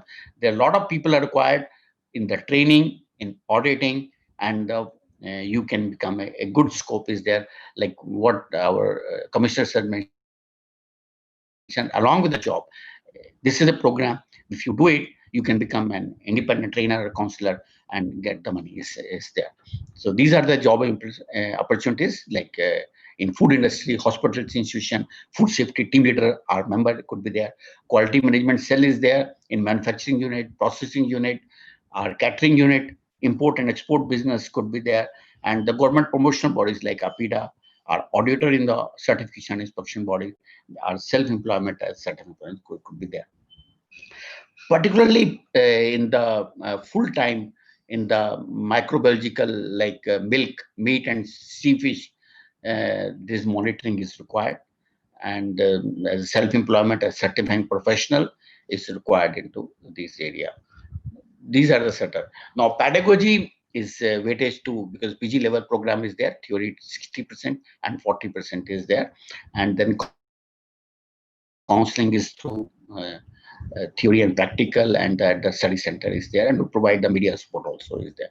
Now I'll come to the second program, and diploma in dairy technology, because this is to develop technician level human resource for the dairy processing plant, so that they can improve the technical work, or that is to ensure the quality and the productivity is there. And the second group could be the people who are working as untrained worker could be there. So their technical proficiency could be improved as lower level workers, technician. Like if we are getting all the pouches which you see in the market, so there the people are untrained, people are managing them. Or even the people who are selling the milk and milk products, are those who are supplying in ancillary system. There are a lot of people who are untrained are there. For all of them to improve their proficiency and to become a technician in a dairy plant, or in a dairy supply chain, from the procurement, from production to all these things are there. And then we need the young entrepreneurs who can take the dairy technology. Lot of demand is there. Growth rate is also good, like probiotics, yogurt, cheese, flavored milk, even collecting the milk from the cow milk from the farmers and selling it. There's a lot of money is there, 15 to 20%. And the new area which is going to come is the organic milk is there. People are ready to pay around 12,000 to 1,200 rupees or 1,500 rupees for the grazed cow ghee is there.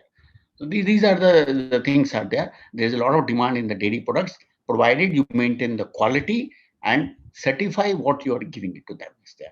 And this also will see what is the need at the base level, clean milk production, handling and processing of the milk is there. Then who are eligible? 10 plus 2 is 10 pass out is eligible. All the rural youth, skilled workers in the dairy industry, small and medium entrepreneurs, and the people working in dairy cooperatives, state dairy departments, and dairy farmer. Medium instruction is English, Hindi, and Telugu is there. And this also 32 credits is there, 8 courses are there. And you see the blend is quite good. It starts with the milk production, then about the quality of the milk, what are the equipment, utilities like steam, refrigeration are required, milk processing and packaging, because fluid milk is around 55%. The milk is in the fluid sector is there. Dairy products 1, 2, and 3, and all the products are covered. Indigenous and Western products are there. You name it, like from the gulab jamun and up to the mozzarella cheese, which is used. And the quality assurance is there, which is must. And we have a dairy management and entrepreneurship. So the man is going into the industry, so he will improve the productivity, like how to save the energy. But if he's going for the entrepreneurship, then how to make a report, all these aspects are covered. And job opportunities in the supply chain.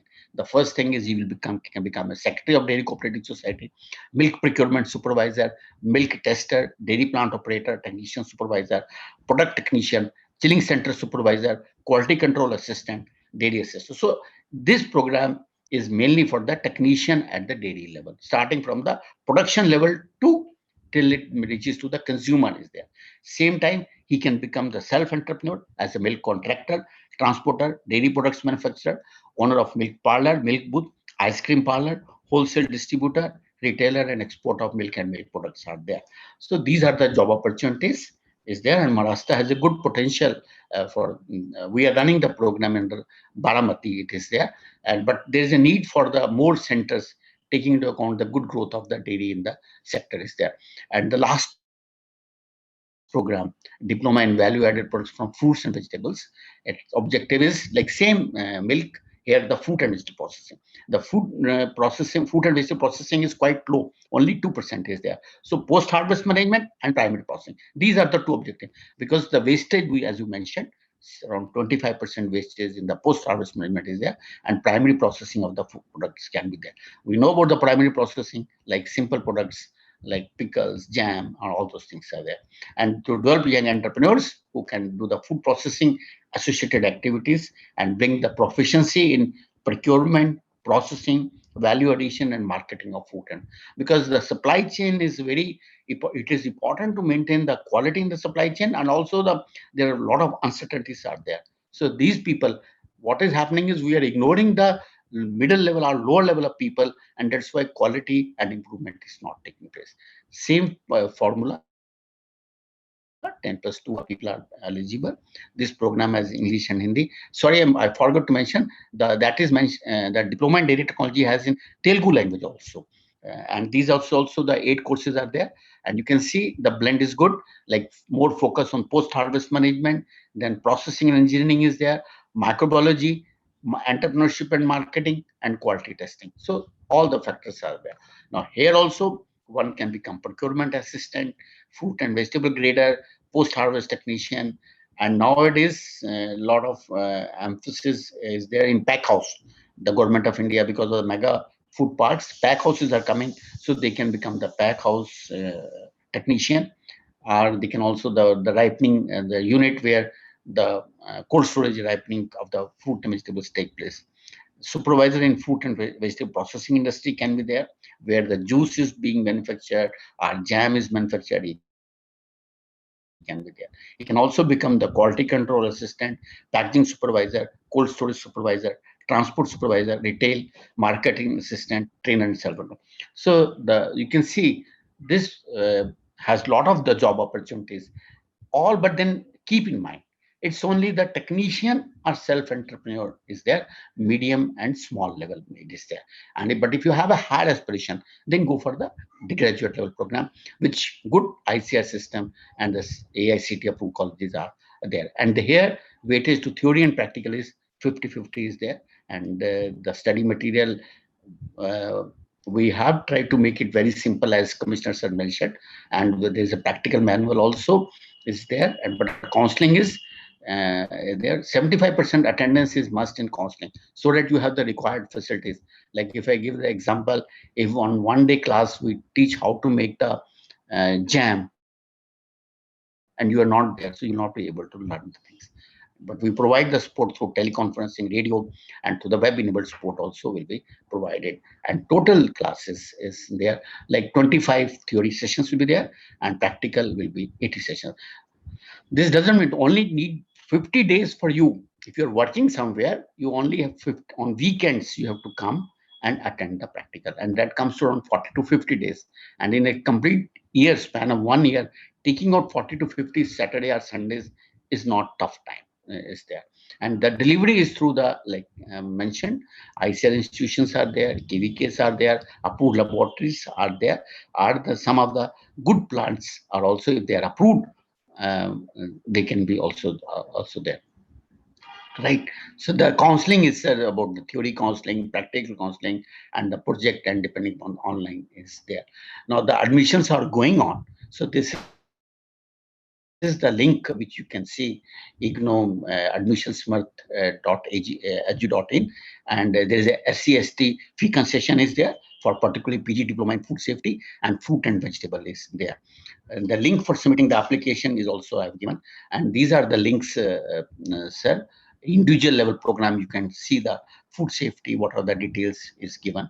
Similarly for the fruit and vegetable, and for the milk is there.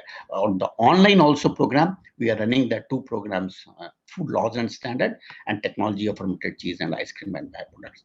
So these are the programs, and thank you very much for patience hearing.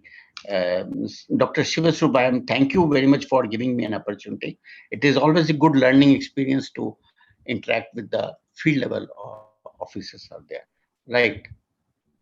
So nice of you, sir. It's very informative and very detailed explanation of all the three programs. You said the second green evaluation will come through food processing. It is an eye-opening statement. Thank you, sir. My request is right, sir. Right, sir. So my request is somehow we have a very less study centers for the like dairy technology here, and food and food safety. There is a good scope is there, and I request all the program coordinators and counselors, and particularly the commissioners, sir, if his kind intervention dairy technology program could be started, because in the, only we have at in complete Maharashtra, at only Baramati we have the center, and that comes under Pune. So this should give a good opportunity. Thank you, sir. Thank you. The questions are yes, we will activate this at LIT also, Nagpur University LIT also. We will be the earlier coordinator, he retired, Professor Kavadkar. Now we have sent a new coordinator proposal. So we will be activating these programs, and we hope that it will pick up sharply. And I will share the phone number of the commissioner in the chat box, because he invited suggestions from all of you also. So you can also talk to him, and it will be activated. Sure, we will get support from the commissioner. Okay. Sure. Thank you very much, sir. Thank you very much, sir. Thank you. Now I request Professor Sesidhar to speak about his program. Please, Professor Sesidhar. Sir, good afternoon, everybody. Dr. Shivaswarup, the Regional Director of Nagpur Regional Center, and his staff from the RC Nagpur, Dr. Shanmugam, Director, Regional Services Division, and my colleagues from the School of Agriculture, Dr. Yadav, Dr. Saluja, Dr. Vijay, Dr. Meeta, and Dr. Mukesh, and Dr. Jain, and the prospective learners who are watching this webinar, both online and from the YouTube. I will share maybe for the next 10 minutes my program details. That is a PG Diploma in Animal Welfare. This program we launched just about 2 weeks back, and this program is available in Maharashtra from the Nagpur Regional Center, and we are trying to activate the Pune and the Mumbai Regional Centers also for this program. This is basically at a PG Diploma level. Any graduate is eligible to enter this PG Diploma program. Coming back to the animal welfare education, Indian Constitution gave what you call a guarantee for the lives of all the living creatures. That is the compassion to all living creatures under Article 51. And accordingly, a National Institute of Animal Welfare has been established by the recommendations of the Standing Committee of Ministry of Environment and Forest way back in 1999. And even before that, we have established Animal Welfare Board of India.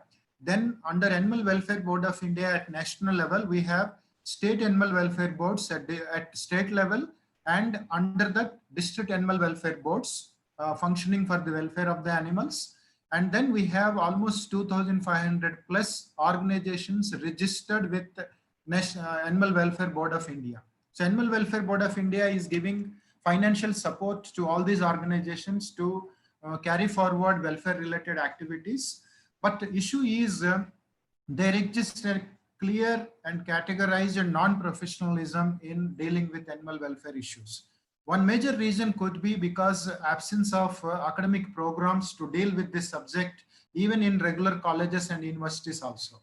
So therefore, because of this inadequate understanding of this subject, there exists a non-professionalism, and of course there are economic issues are also involved in adopting welfare related activities, particularly at farm level. Coming back to the animal welfare science, which are the ethical concerns. So ethical concerns on commercial livestock production and life quality. Earlier, the livestock production was what you call a subsistence or a backyard venture. But with the industrialized production, now the commercial operations are taking place and the relation between the human being and the livestock has become commercial. So this has resulted into exploitation of animals for the sake of production, and therefore it has become a subject of public policy, and a lot of controversies are there related to welfare issues, and therefore the animal welfare has become the focus of scientific study. And this resulted in animal production to be more judicious and more humane, keeping in view of the societal values and the changing societal values, then changed livestock human relations, then general public demand, sustainability issues, and political decisions. So all this led to the evolvement of animal welfare education in 4 areas, especially the animal welfare science, animal welfare ethics, animal welfare issues, welfare laws, and welfare standards. Keeping in view of all these 4 issues, this PG Diploma in Animal Welfare has covered these 4 areas, covering all the animals managed by the human beings, whether they are the farm animals or lab animal, companion animal, or else the zoo animals. What is the multi-stakeholder approach? In order to change the policies and practices related to animal welfare, we need to approach a multi-stakeholder approach, and in that, education is one among them. And to mitigate the negative impacts on sustainability and trade, and to build the capacities of all the stakeholders involved in animal welfare, we need to have academic programs at UG, PG level, and in open and distance learning as a continuing education programs. And the animal welfare education in ODL, realizing the importance of what you call the welfare education imparting through open and distance learning, as well as the challenges being faced by regular face-to-face mode programs, IGNU embarked into the animal welfare education. When you see the veterinary colleges or animal science colleges, the challenges that they're facing, inadequate funds are there and rising cost of education, shortage of faculty, insufficient capacity to train in multiple or expanding disciplines, and time limits of veterinary degree programs. In order to cover the welfare issues in the 5-year program, again, they have to expand it, or else they have to sacrifice the other programs. That is one limitation. Coming back to open and distance learning advantages, it has the increased capacity, both current facilities as well as the faculty. For instance, this program is in offer all over the country now. All over the country under 22 study centers and 20 regional centers, this program is in offer. And then provide increased flexibility, convenience, and high quality technology-enabled learning. These were explained in detail by Dr. Yadav and Dr. Saluja also. And then open distance learning allows students to acquire knowledge and skills at less cost. When you see the program fee, it is only 5,400. And in terms of what you call the cost compared to the face-to-face education, it is very, very less. And then students can continue this program while still maintaining their employment. Those who are in already in service candidates, without disturbing their work profile, they can complete this program. So considering all this scope and usefulness of open and distance learning in animal welfare education, to reach all the stakeholders, IGNU launched this PG Diploma in Animal Welfare in July 2020 session. This PG Diploma objectives are twofold. One is to impart science-based animal welfare education through open and distance learning. As I said earlier, there were a lot of misconceptions about and then mishandling of welfare issues. Therefore, the program objective is to impart science-based education and to build the capacities of all the stakeholders in taking socially responsible decisions concerning animal welfare. Program structure, it has 32 credits, and then learning material consists of four courses of 8 credits each. Altogether, we have 90 modules, and this course material has been developed in collaboration with University of Edinburgh, and Edinburgh faculty, they have prepared the first course modules. Then admission criteria is graduation in any discipline. Basically, when you see the animal welfare activists or animal welfare volunteers, interns working in over 2,500 organizations across the country. They are graduates from any discipline.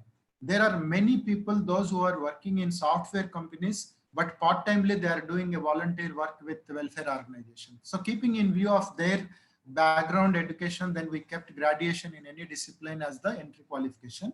Duration is 1 year, but there is a flexibility in IGNOU system.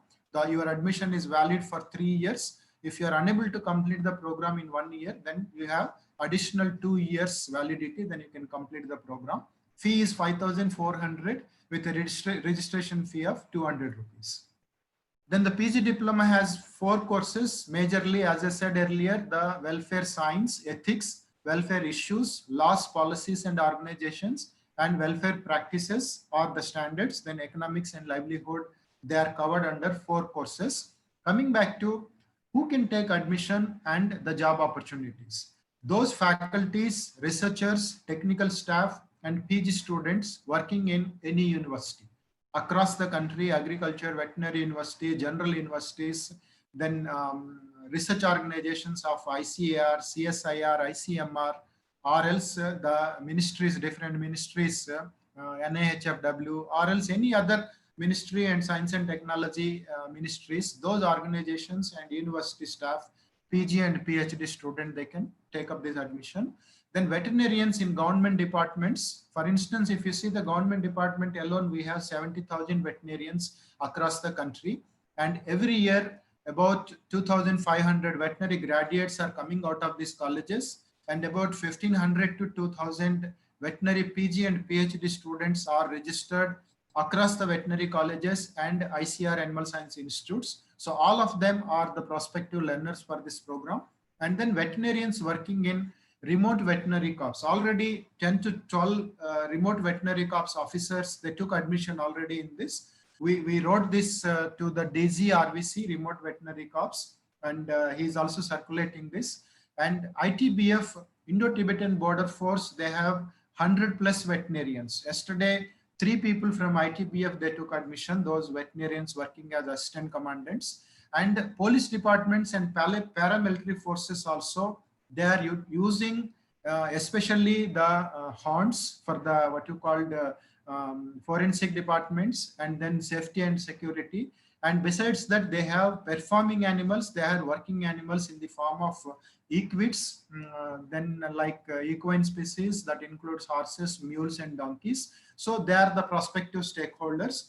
And then members of animal welfare boards, both and state animal welfare boards, district animal welfare boards, and societies for prevention of cruelty against animals, SPCAs, and institutional animal ethics committees, and civil servants, Indian Forest Service officers and officers working in forest departments, animal house facilities, zoology departments, etc.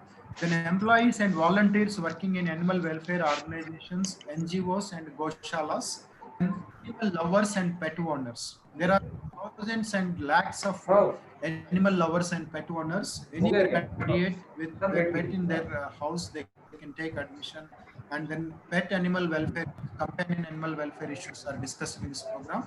And these are all are the what you call in-service people. Then pre-service people like fresh graduates who are seeking career as an animal welfare professional. They can also take up this program and they can get employment. Coming back to the job opportunities, altogether 2,500+ NGOs are working, and there are national and international NGOs working in welfare issues. So time to time, IGNOU and as well as the regional centers, they arrange job fairs, and then we have a placement cell in IGNOU headquarters, and in collaboration with the regional center, time to time we conduct the placement opportunities. That time we will invite all these NGOs working in animal welfare, and there is a chance for getting employment through this program. So now the online admissions are open for July 2020 session. And today is the actually last date for admission, but this is likely to be extended this date. So this is the admission link, ignou.admission.samarth.edu in. And further information, you can contact your nearest IGNOU regional center. In Maharashtra, as of now, Nagpur center has been activated thanks to Professor Dr. Shivswarup for taking active role in activating this center. Sir, students from Pune, Mumbai, and other parts of Maharashtra also, they are taking admission under Nagpur Regional Center, sir. As you rightly said, people, they go to Mumbai and other places for other opportunities, but for this program, they have to come to Nagpur, sir, to take admission. Or else students can write to me also. Number of phone calls, emails are coming up about this program. So I'll be happy to provide any other information required by the stakeholders. Last week, I wrote to the Honorable Commissioner Animal Husbandry, Shri SP Singh IAS, and he received this letter and will follow up, sir. I requested him with what you call 2 requests. I sent the letter. One is to bring the program to the notice of all the veterinarians working in Maharashtra state, and then he is also secretary to State Animal Welfare Board of Maharashtra. So those who are functionaries working under State Animal Welfare Board also, I requested him to inform. The second request was to consider this program as an incentive to the working veterinarians, because in other states like Telangana, Andhra Pradesh, they are giving an incentive of 750 rupees to PG diplomas. So I requested him, this is an animal welfare program closely related to veterinarians' current working, what you call the profession, as well as it will improve their educational qualification also. And without disturbing their current work, they can pursue this program. So with these 2 requests, I sent him, sir, and we'll follow up with him to take some action on that. So I thank the Regional Director, Dr. Sivaswarup, for organizing this webinar and then inviting me for this webinar, sir. I'll be happy to provide answers to any queries, and my email is given and my mobile number is also there. Prospective learners, they can directly contact me and they can email me also. Thank you very much. Thank you, Professor Seshadhar, for a very detailed explanation of this newly launched program. And I have given the phone number of the commissioner also in the chat box. Yes, you sir. can note down and you can talk to him. And we will see, you talk to him, and any further action we will take up at the regional center. Okay, Thank sir. you very much. Thank you, sir. Now I request in continuation Dr. Vijay from School of Agriculture to discuss about the animal husbandry programs of the School of Agriculture. Dr. Vijay Kumar.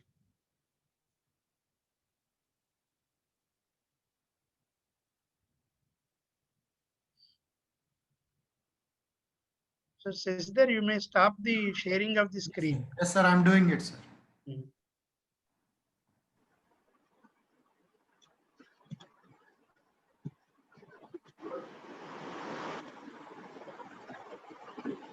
Am I audible, sir? Yes, yes. Am Vijay I audible, Kumar, sir? welcome. Okay, okay. Good Yes. afternoon, one and all.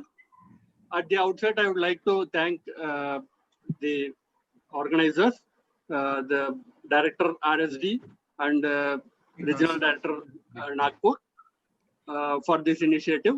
I would also like to thank Animal Husbandry Commissioner, Maharashtra State, for his presence. I will be discussing about the ODL programs in the area of animal husbandry. I would like to introduce about the animal husbandry sector. As all of you are aware that livestock sector is one of the fastest growing sectors in the country, and it mostly covers 3 major areas. One is the dairying, mainly for milk production, poultry for poultry meat and egg production, and fisheries. It is evident that this livestock sector plays a major role in the socio-economic development of the farmers as well as the economic development of the country. It also provides high quality, easily digestible nutrition in the form of milk, fish, meat, and egg, as well as it plays a major role in employment generation. And it plays a significant or pivotal role in the national economy in the form of, I would like to say that 1/3 of the gross value added output from agriculture sector comes from this livestock sector or animal husbandry sector, you can say. That's why, keeping in view the importance and the significance of this animal husbandry sector, a separate ministry was created recently, and it has a large number of schemes also, government schemes. Professor Saluja has discussed many schemes. This ministry is also involved in implementing these schemes with the support of financial organization, as well as with this collaboration with the state departments or state government. Due to the concerted effort of the farmers, dairy farmers, poultry farmers, and dairy farmers, the cooperatives and the state and central governments, India stands first in the milk production with a production capacity of 187 million metric tons. Similarly, there has been a lot of growth in the poultry sector also. We stand third in egg production with 95.2 billion egg production in the country. Now, coming to the animal husbandry sector, what are the advantages? The major advantage is it provides a high quality, nutritious food. Saluja sir talked about malnutrition and obesity and all. So if you consume this animal-based products, it has a balanced nutrition, and it provides a high quality protein as well as other vital essential nutrients to the farming community as well as to the consumers.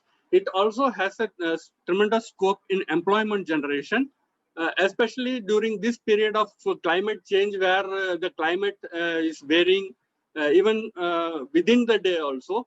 So depending or relying on only one source of income for the farmers will not be that much viable or sustainable. So they have to go to different avenues in which animal husbandry can be one of the avenues where they can generate employment as well as income.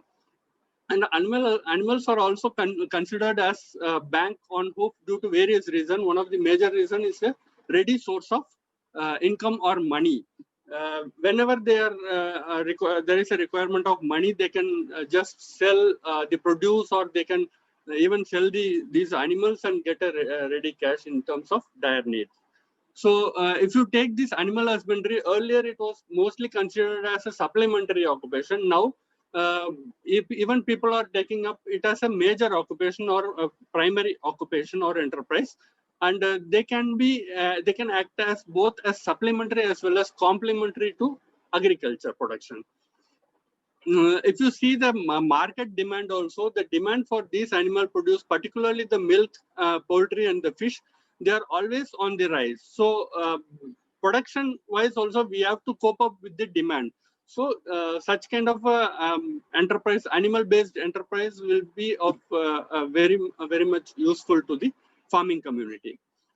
One of the major advantages also that these are not non-seasonal or non-climate dependent. So there is a scope for continuous source of income.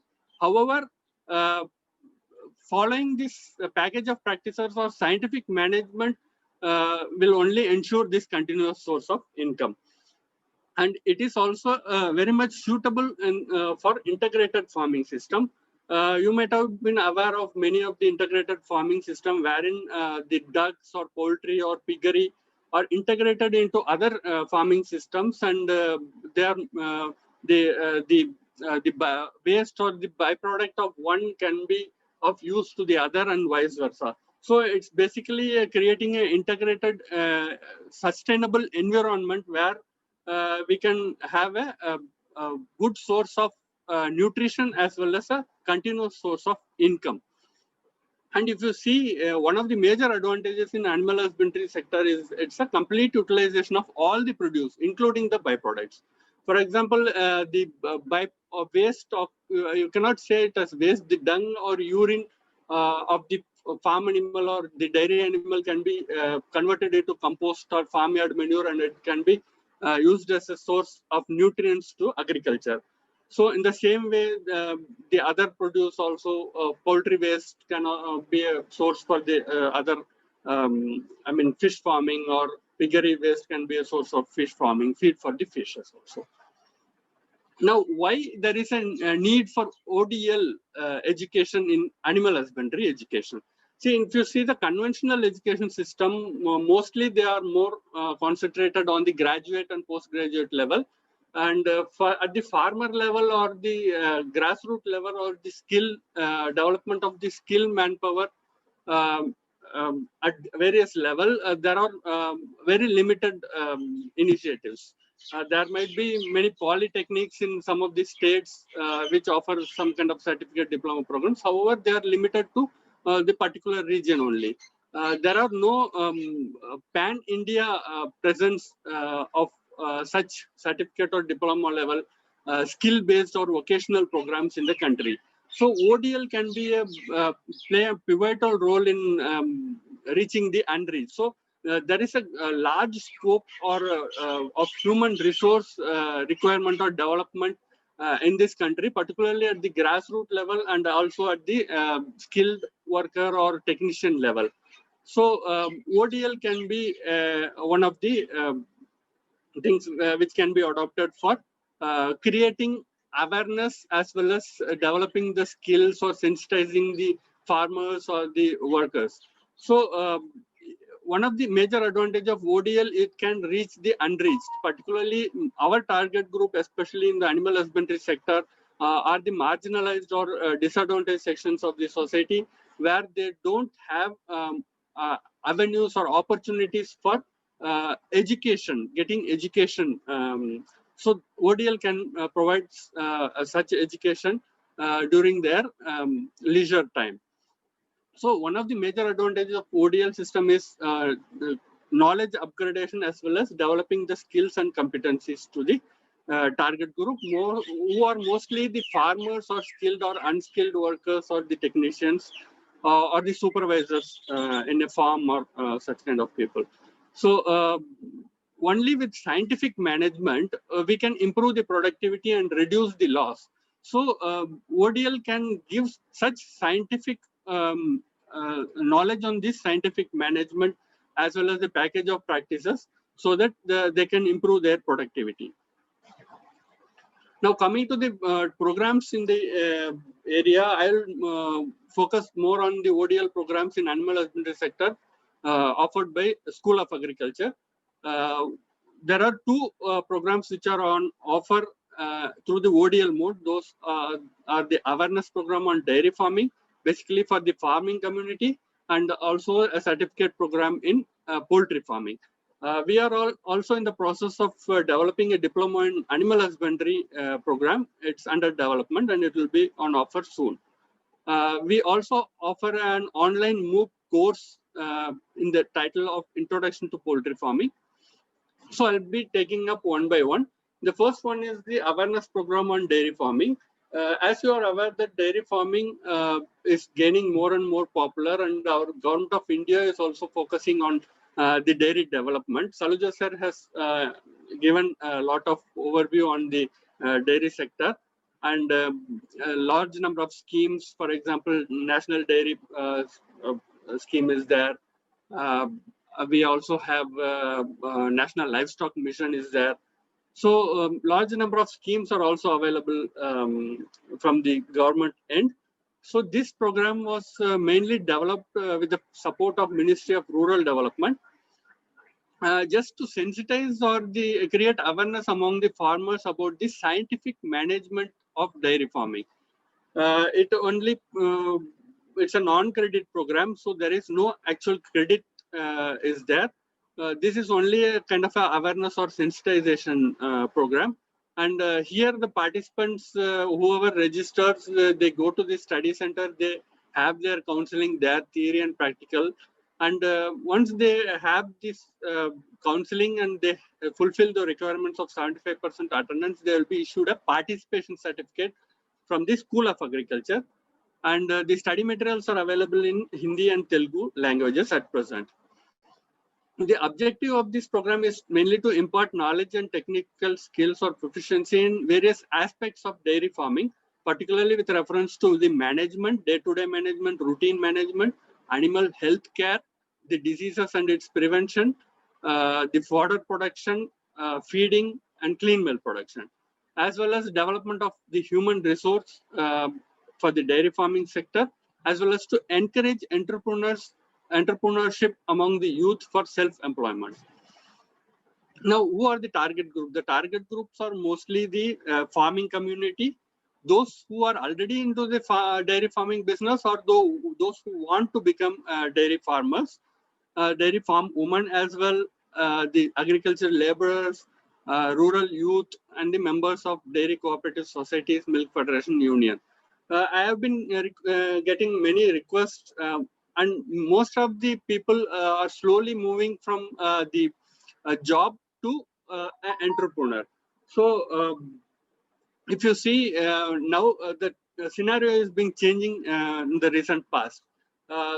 Both are taking place. Both migration of farmers leaving their farming and then migrating to the towns or the cities, as well as vice versa. People from cities are also slowly migrating from the leaving their jobs, highly productive jobs or high income jobs, and moving towards the organic animal husbandry or the dairy farming sector. So there is a lot of scope. So, and these people are our target group.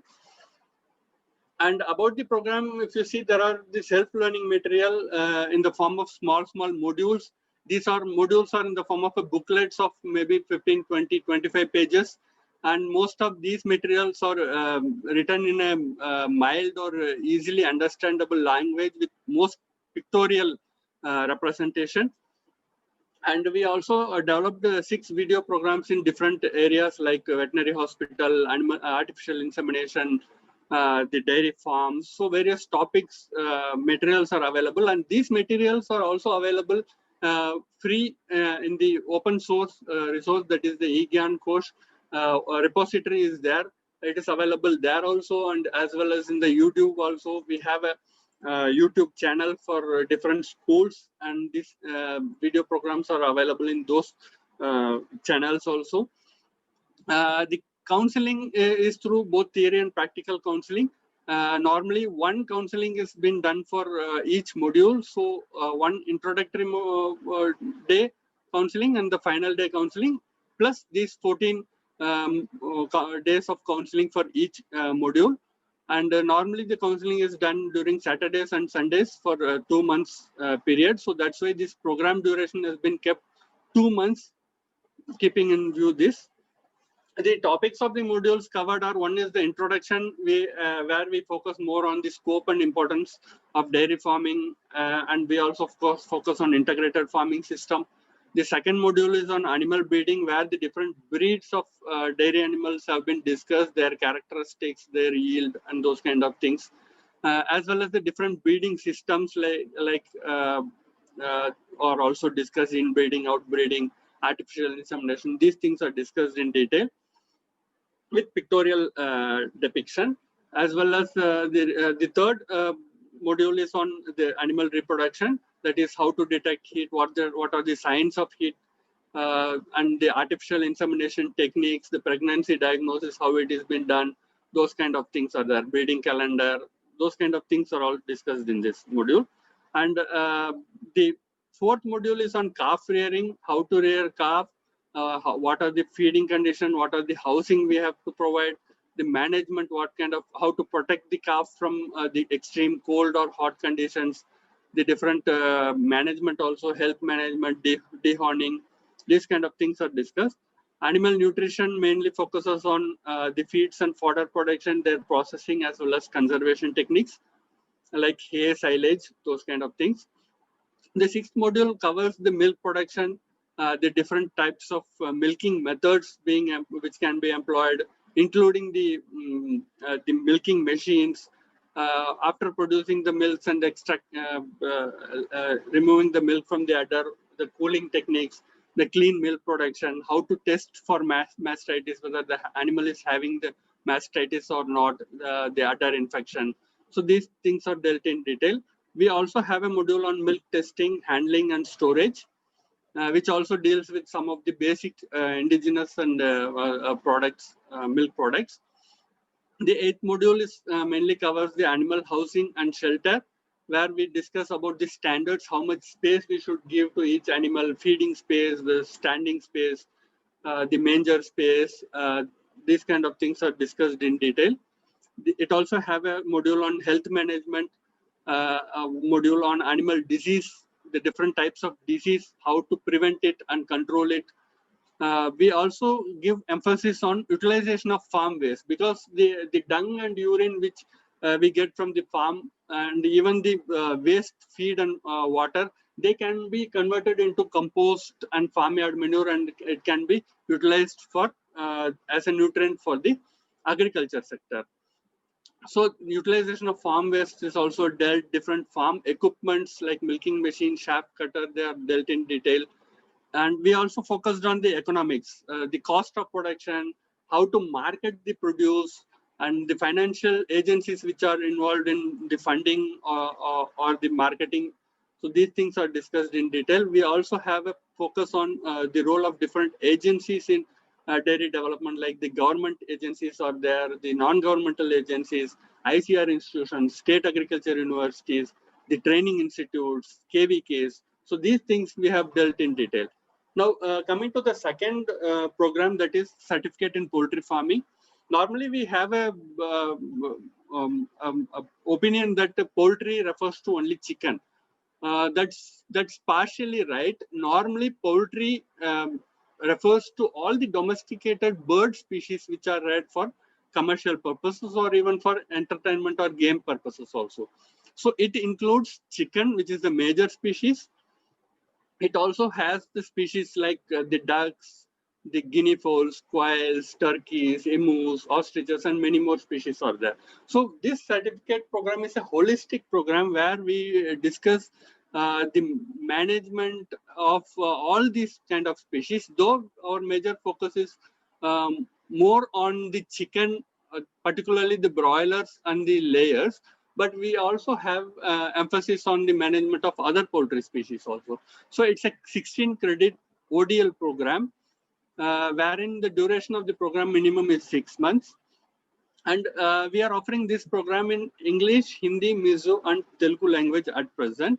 If there is a need for such program in the other regional languages like Marathi, then we can also take up this program, because poultry is also very much prevalent in Maharashtra, particularly in Mumbai and Pune regions. So that I also get a large number of requests through emails and telephone from this region. However, there is no study center in this particular region. So I would like to request our regional director of Maharashtra region, Maharashtra state, to take up this program and establish centers for this program in those regions. And the eligibility is 8th pass. The objective is major to develop the human resource and to create awareness and to impart knowledge. And the target group again is the rural youth, the farming community, the women, and the entrepreneurs. Now, coming to the program structure, it has 5 courses with equal weightage to the theory and practicals. And the evaluation is both theory and practical evaluation is there, wherein assignments and term and exam are there for the theory component, as well as the practical evaluation is there. There are 5 courses, as I mentioned earlier. The first course is on Introduction to Poultry Farming. There is a course on poultry housing and management, poultry feeds and feeding, healthcare and biosecurity, and farm training. I'll quickly go through this thing. First is the Introduction to Poultry Farming, where we give an overview on the poultry industry, the farming systems, and the different breeds and the breeding systems.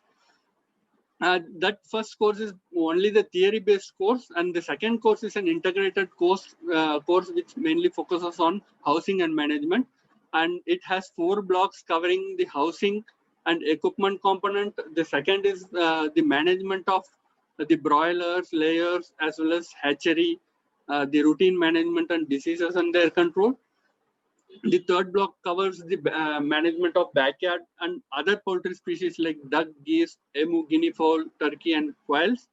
We also have a focus on economics, how to prepare a project, what are the records to be managed, and how to calculate the costing, as well as the marketing, as well as processing.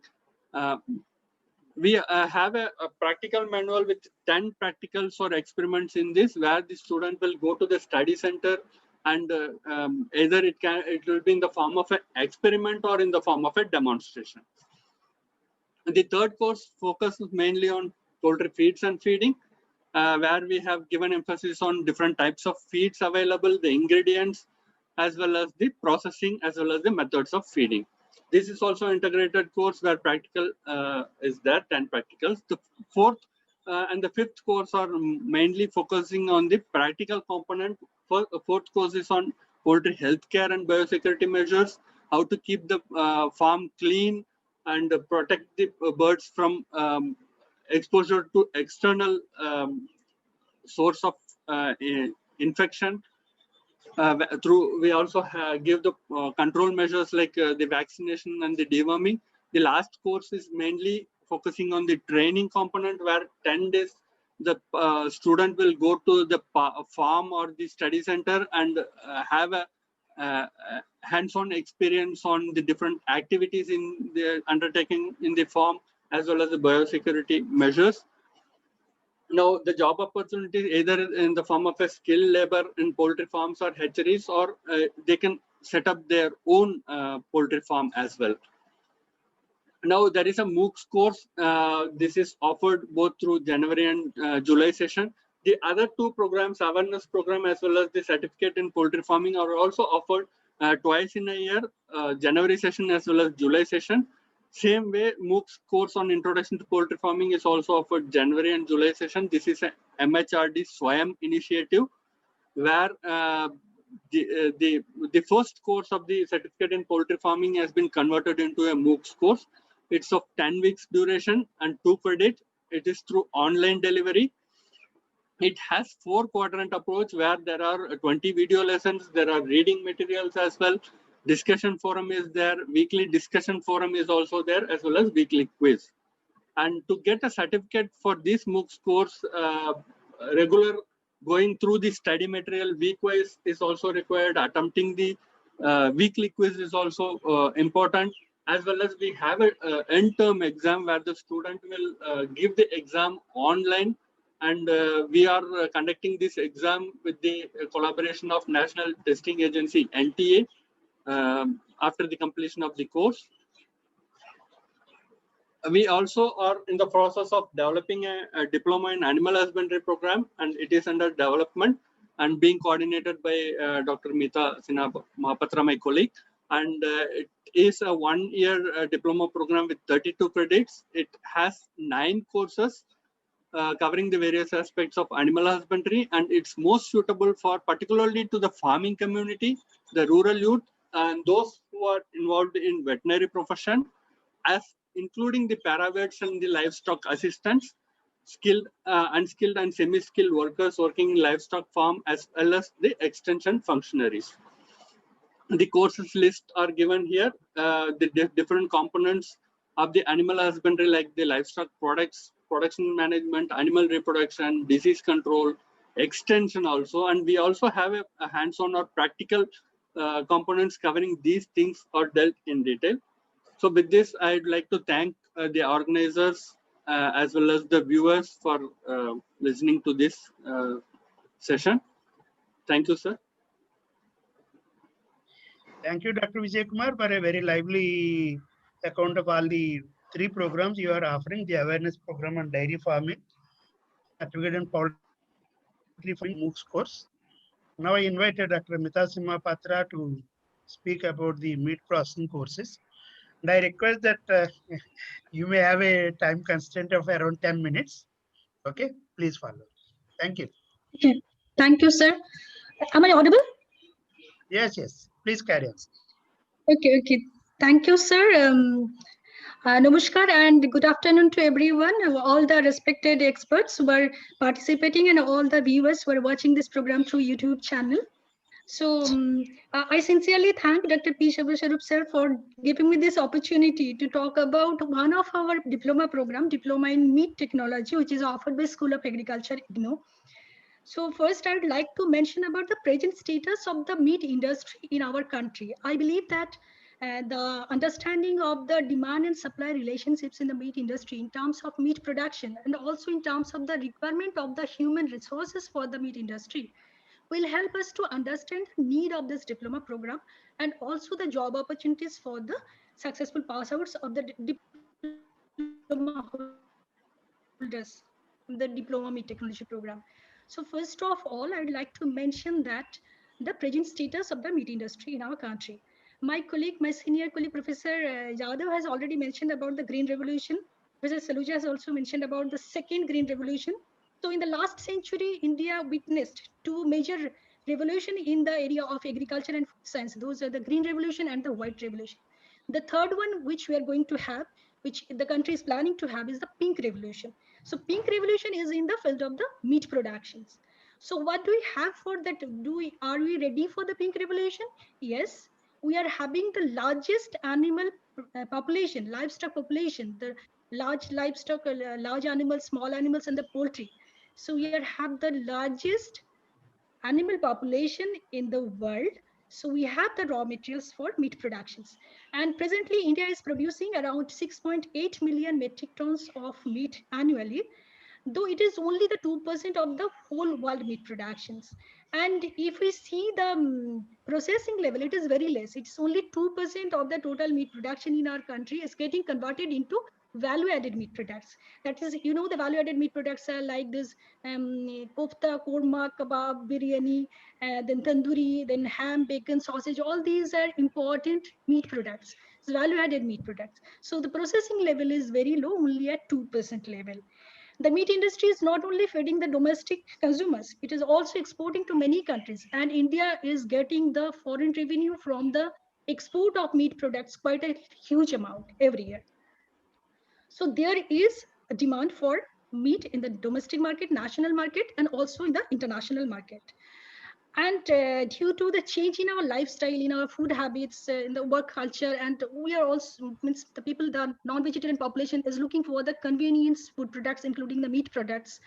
So there is ever increasing demand for the meat and meat products. And if we see the need for these meat products right now in this pandemic COVID situation, when all the health experts are talking about the need for the immunity boosting.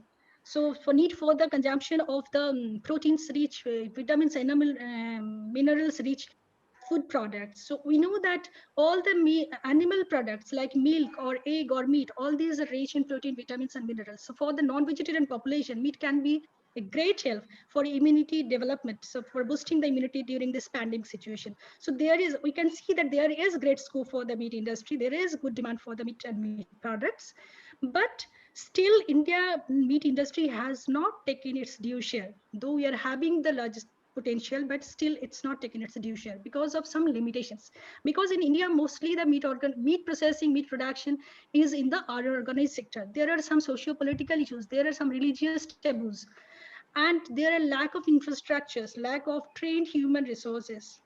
So we are having almost 4,000 registered slaughterhouses, more than 25,000 unauthorized slaughterhouses, and many more roadside meat shops.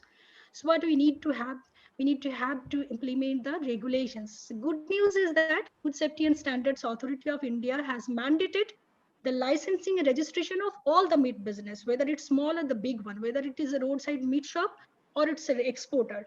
They need to have the license or the registration with the Food Safety and Standards Authority of India. So they have to follow some guidelines, rules, regulations for quality and hygienic production of meat and meat products. So that's the good news. That means all the industries are going to have requirements for more number of trained persons, and all the meat business operators, they need to have the training and skill development in meat processing and other parts.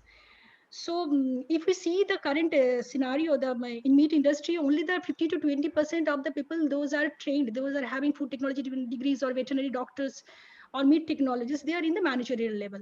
The 80% of the employees who are working in different parts, different sections in the meat industry, they are just semi-skilled or unskilled workers. They're not having the educational background in meat processing. So there is, they need certificate and diploma kind of programs. There are only some short-term programs are offered by NRC, National Research Center on Meat in Hyderabad, that is for 3 days or 5 days or 7 days training program. But no conventional university is offering any kind of certificate or diploma program for developing the technician level human resource for the meat industry. So Ministry of Food Processing Industries felt the need for the technician level human resource development for the meat industry, and in collaboration with the ministry, IGNOU developed this Diploma in Meat Technology program few years back. And IGNOU is offering this through ODL mode, open and distance learning mode. So the objectives of the program is to develop the human resource for scientific handling of meat and meat products, for also for training the youth for self-employment, and also for upgrading the knowledge of the workers who are already engaged in meat processing, who are already working in the meat industry, whether small entrepreneurs or the medium entrepreneurs, they are also eligible for this program. So this is 1-year diploma program, and the program has been designed in such a way that the learners can have the idea of a holistic idea of the every aspect of meat processing, meat production, starting from the rearing of the scientific rearing of the meat animals, their management, their transportation to the slaughterhouse, then the slaughter of the animals, meat production, preservation, packaging, cutting into different cuts, preparation of different value-added meat products, utilization of the byproducts. As we know that the main product we get from the slaughter of the animal is the meat, and all the other parts of the animal body, there's the skin, the animal blood, animal bones, animal fat, the animal intestine and other parts, those are the animal byproducts which can also be utilized properly and can have use in the secondary industries, the allied sectors. And there is one more course which is solely dedicated for the marketing and entrepreneurship aspect of the meat industry, because we want to develop our students, develop the knowledge and skills in our students so that they can start their own business if they are interested. So they will know how to start a meat business, how to do the marketing, where to get the funds, what are the schemes available for them. So there are 8 courses which are having theory and practical component. 50% practical weightage is there because the learners need to develop the skills in meat processing, meat cutting, meat packaging, quality assurance, and other aspects. So all this has been taken care of in this program, the Diploma in Meat Technology program. And the program is available in English and Hindi language. The program is offered in July session. The admission is on. But I'd like to mention, before concluding, I'd like to mention that unfortunately, we don't have any study center in Maharashtra region. So since last 8 to 10 years, we are trying to have one center in Maharashtra region, but we fail somehow. But we get regular requests from the Maharashtra region, from the prospective learners about this meat technology program, because we know that Maharashtra is having very good scope. Maharashtra is having too many large meat industries, even the exporters. And I would also like to mention that the first state-of-art abattoir came into existence in India in 1970 in Maharashtra itself, the Honor Abattoir in Mumbai. So there is great scope for the diploma holders in meat technology. So my request to Dr. Shivaswarup sir and also to the Commissioner of the Animal Husbandry Department, Maharashtra, so please help us to have at least one study center in Maharashtra region so that we can address the students who wants to have admission in the diploma in meat technology. And from the participants list, I can see the Miss Aarti madam, she is attending this program because last day, yesterday only, I just had a talk with her. She wants to take admission in meat technology, but I feel sorry that we don't have any study center. So please, sir, do help us to have a study center in Maharashtra region. And thank you, sir, for giving this opportunity to share my views with you. Thank you. Thank you, Dr. Mitas Mohapatra, referring about the pink revolution and about the studies and touch with the Maharashtra Animal and Fishery Science University. Even after detailed discussion, they say that when they offer their colleges, it should be a joint degree with them, which is not allowed through IGNOU condition. So there we got the dead end and we stopped. We met the earlier Vice Chancellor and even the present Vice Chancellor also. So that is the block we got. You know, with this Animal Husbandry Commissioner coming in contact with us, him, and we will try to activate your program and also the other one, the certificate in poultry farming also. Thank you very much. Now I request Dr. PKJ on the various programs. Okay, thank you. Please carry on. Thank you, sir. Um, Let me thank you, Regional Director and Regional Center Nagpur, and all my colleagues, and for presenting the programs in the field of agriculture and animal husbandry. And actually, this is a very good opportunity to present the School of Agriculture program and giving the advertisement and publicity to the School of Agriculture program. And I will be presenting about the PG certificate in agriculture policy. And basically, this is a 6-month program, and we have a very specific objective behind this program. You know, we know the importance of Indian agriculture or agriculture in the Indian economy, though the share of the agriculture sector is declining in the overall economy due to the growth in the other sectors, like in the industrial sector, service sectors. But still the agriculture sector or agriculture economy played a very important role. It is a basically prime driver for the growth of the Indian economy, particularly for the agro-based industry or for rural non-farm sector, or providing the food security or nutritional security in the country, giving the livelihood opportunity to the more than 50% of the population. So that's why agriculture sector is a very important sector. And we have achieved quite a good growth or development in the agriculture sector. Our food grain production has increased to 285 million tons. Milk production has increased to 187. The fruit production also increased to 99 million tons. The vegetable production also increased to 186 million tons. So we are number one in many subsector of the agriculture sector in the production terms, in the growth. Or so we have achieved a quite good. And the region or the hard work done by the farmers is basically they can be attributed to the growth is attributed to the hard work done by the farmers. And the also the major the attribution also goes to the various programs or schemes implemented in India for the growth of the agriculture sectors. For we have started in the initially in the during the at the time of the independence, we have the food policy committees. So a number of the policy measures have been brought in India. And the developing this agriculture policy is very important. And developing a successful agriculture policy is quite a complex task, because there are large number of the stakeholders who are involved, who are benefited from the agriculture sector, and who are affected from the agriculture policies, like the farmers is the prime sector. uh, then we have rural non-farm sectors, because even the non-farm sector is dependent on the farm sector in the rural area. So their economy, their livelihood is also dependent on the agriculture policy. Then agro-based industries, because the raw material is provided from the agriculture sector. Then we have the consumers, large 130 crore people we have in India, so providing the food. So if any policies, like if suppose that the price policy is there, if you increase the minimum support prices, it will adversely affect the consumer also. So there's a trade-off between the consumer and farmer sometimes. So, and also large number of the stakeholders are involved in the agriculture sector, and government try to build a common platform. Government try to satisfy all the stakeholders involved in the agriculture sectors. And other things is that the agriculture is very complex process. It basically the production depend on the natural factors like the land, water, the environment, forest resources. So all these things are very important. The biodiversity is very important. So we have the interconnected the sectors in agriculture sectors, like the water sector is there, the land policy is also there, the price policy is there, the input policy is there. So there are a number of the interdependent policies which are connected with the agriculture sector. So the agriculture is basically changing over the period of times. Now our cropping pattern is also changing over the period of time. Earlier we were more focusing on the cereal crops, the food grain crops.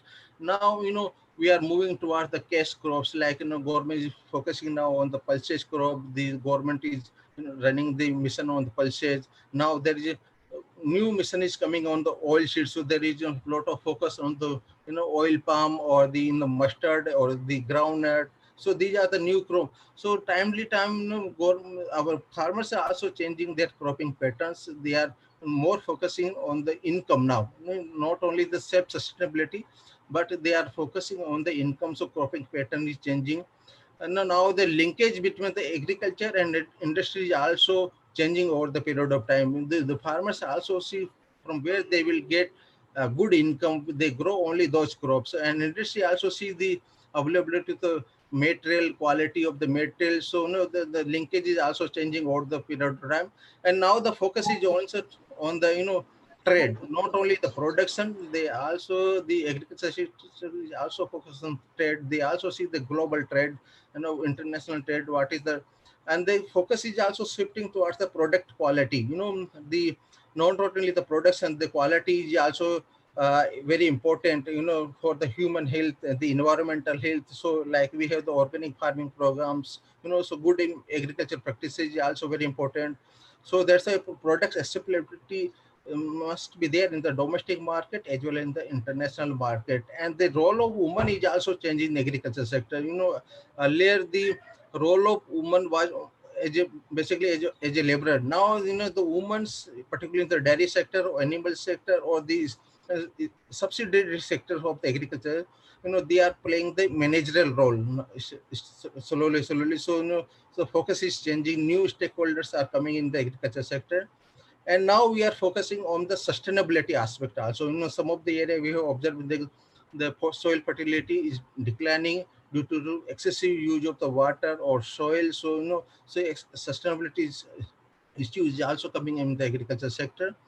And the role of ICT is also is increasing in the production aspect, in the marketing aspect, in the financial management aspect, in managerial aspect. So there are a lot of changes going on in the agriculture sector. So agriculture sector has become a very complex subject, and making a policy of agriculture sector is a most difficult task, because it is involve large number of the stakeholders. There are large number of different types of natural resources, and then the modern inputs are also coming up. So sometimes policy, the government prepare it gets success, or sometimes it get failed, because we have to consider different aspects, starting the farmers requirement, their issues, their problem, then availability of the different types of policy instruments, and then the applicability of different policy instruments. So these are the very difficult tasks. So that's why the IGNU started this program, and with the consultation of the Ministry of Agriculture, that we need to have some programs which help in preparing the good agriculture policy. And not only the policy making, but also the policy implementation is also very difficult, because we have to bring the policy to the field level. So there are different types of stakeholders. The farmers themselves, the target beneficiaries, they have to be convinced about the policies. Then only we can effectively implement the policy. That's why these programs were designed, and the major objective of this program, the PG certificate in agriculture policy, is to create understanding of the salient features of agriculture policy framework. So there are different policy we have developed in the country. So give the salient features of this agriculture policies to the policy makers, to the policy implementers, or there are and other stakeholders, so that we have the effective implementation of the agriculture policy in the country. And we want to develop the human resources through this program for the identification of the strategic issues with reference to the national policy in agriculture. Then we want to have analysis of the policy aspect. There are commercial aspect, there are economic aspects, socio-ecological aspect, the marketing aspect. So all these aspects should be properly analyzed in the making of the policy and for its implementation of the policy. So for that purpose, we want to develop human resources through this program. And through this program, we also want to develop a implementation framework for new agriculture policy or rural development. So these are the specific objective of this program. And any graduate can take admission in this program. So and age is no bar. And this program, as per the IGNOU norms, is of 6-month duration, and anybody, any students who cannot complete the program 6 months can complete in the 2 years. And 3,600 the program fee, and this program is offered in English language. And target group of this program is very broad, and basically the persons or organization who are involved in the policy making or policy implementation at the state level, at the regional level, or the center level, or those who have some stake in the agriculture sector, or those who have some concerns about agriculture sector or rural development sector. They can take the admission in these programs, and for them it will provide a very good knowledge and about the agriculture issues, agriculture policies, and agriculture schemes and programs, the information about the different stakeholders involved in agriculture sectors. So these programs provide very good information, and these programs we have 4 courses. First course is on the Indian agriculture development. Second course is on the agriculture policy formulation, components, process, implementation, and comparative analysis. So basically in this course, we focus on basically on the policy making aspect and policy implementation aspect. And third course, specifically we have designed for the cooperative sectors and farmers organization. Because in the initial stage after the independence, the cooperative sector played a major role for the growth of the agriculture sectors, by providing the credit to the farmers, for making available the input to the farmers, and then the cooperative organizations also helped in the marketing of the agriculture produce, how the cooperative functions, how cooperatives are organized. So we have covered in this course. And then there are different types of farmers organization, and even the government is promoting the farmers organization concept, like producers farmers company. Government is targeting that target is have more than 10,000 producers farmers company by the year 2022. So that is type of organization are being built up. So we have covered all such aspects in this course. Then project analysis is another important course. So here we provide some analytical skills to the learners about the assessment of the cost and benefit, then selecting the good projects, how we can select the good project, or how we can set the good policy goals. So for analysis purpose, we have developed this project analysis course. And the best part of this course is also available in the online mode. So we have the ODL programs through our normal admission process, and then these programs is also being offered from this session in the online mode. And the details is available, or student can grow this link, iop.ignoonline.etc.in. So in the online programs, we will provide complete content to the student in the online mode, and there will be video contents. For each course there will be around 40 video lessons will be there. There will be self-study material will be there. And then there will be quizzes will be there. There will be discussion form will be there. So student can go through, can take the admission in the online program also from this session. And the another important aspect is all the 4 cases of this course, these programs, we are also offering through the same platform as a MOOCs courses. So we are offering 4 MOOCs course in the area of agriculture policy. The first MOOCs is on the Indian agriculture development, and second MOOCs is basically on the agriculture policy, formulation, component, process, and implementation. And then third MOOCs is also available on this cooperative and farmers organization, and fourth MOOCs is available on the project analysis. And there is quite a good response in the MOOCs courses, and link is provided here in the screen. And for the PG certificate program in agriculture policy, we also, for the ODL student, our open and distance learning student, we provide complete the online support. All the learning material is available in the VIAS platform, web enabled academic support we have developed for this program. So in this, all the study material is available. All assignments of this program is available in online mode. And then we have conducted for the like in the January 2020 sessions. I have conducted more than 20 classes, web classes. So all that classes recording is also available in the this VIAS platform. And then discussion forum is also there. Then we make the announcement about the integrative counseling, the organ dasan sessions, and any assignment about the date of examination. Everything is available in this online web support for this program.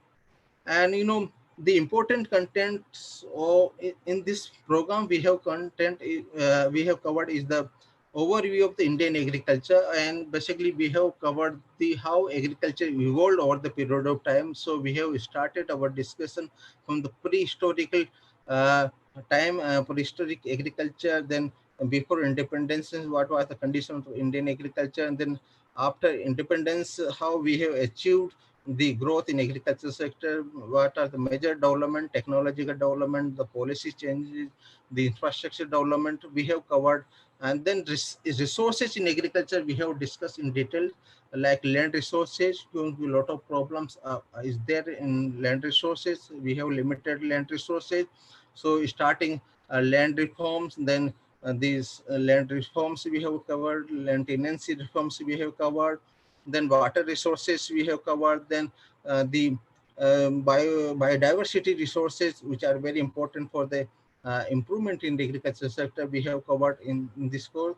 Then institutional infrastructure development in agriculture sector, we have discussed in details about the research and education institutions available in the agriculture sector, the extension infrastructure available in the sector, then procurement infrastructure available in the center, then the the financing or the input industry sectors infrastructure available in the agriculture sector we have covered in this program. Then we have discussed about the importance of the capital formation, that is basically the investment. Then pricing policy we have discussed, the taxation policy for agriculture sector, the types of subsidies available in agriculture sector, their importance, their trend. Then we have also discussed about the procurement of the agriculture commodity.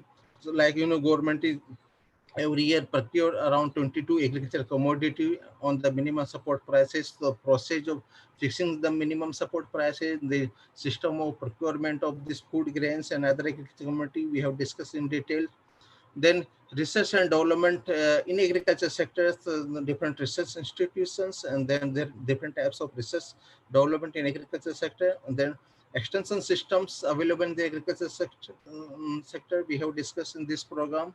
Then there are different emerging trends in agriculture, like sustainability issues, the role of the women, the global trends, and the diversification of agriculture. All these issues we have covered in this program. Then the agriculture policies, the concept of agriculture policies, what do you mean with agriculture policy, is objectives. And then there are different instruments. There are basically two types of instruments. One is the price related instruments, another is a non-price related agriculture policy instruments. So we have discussed in detail.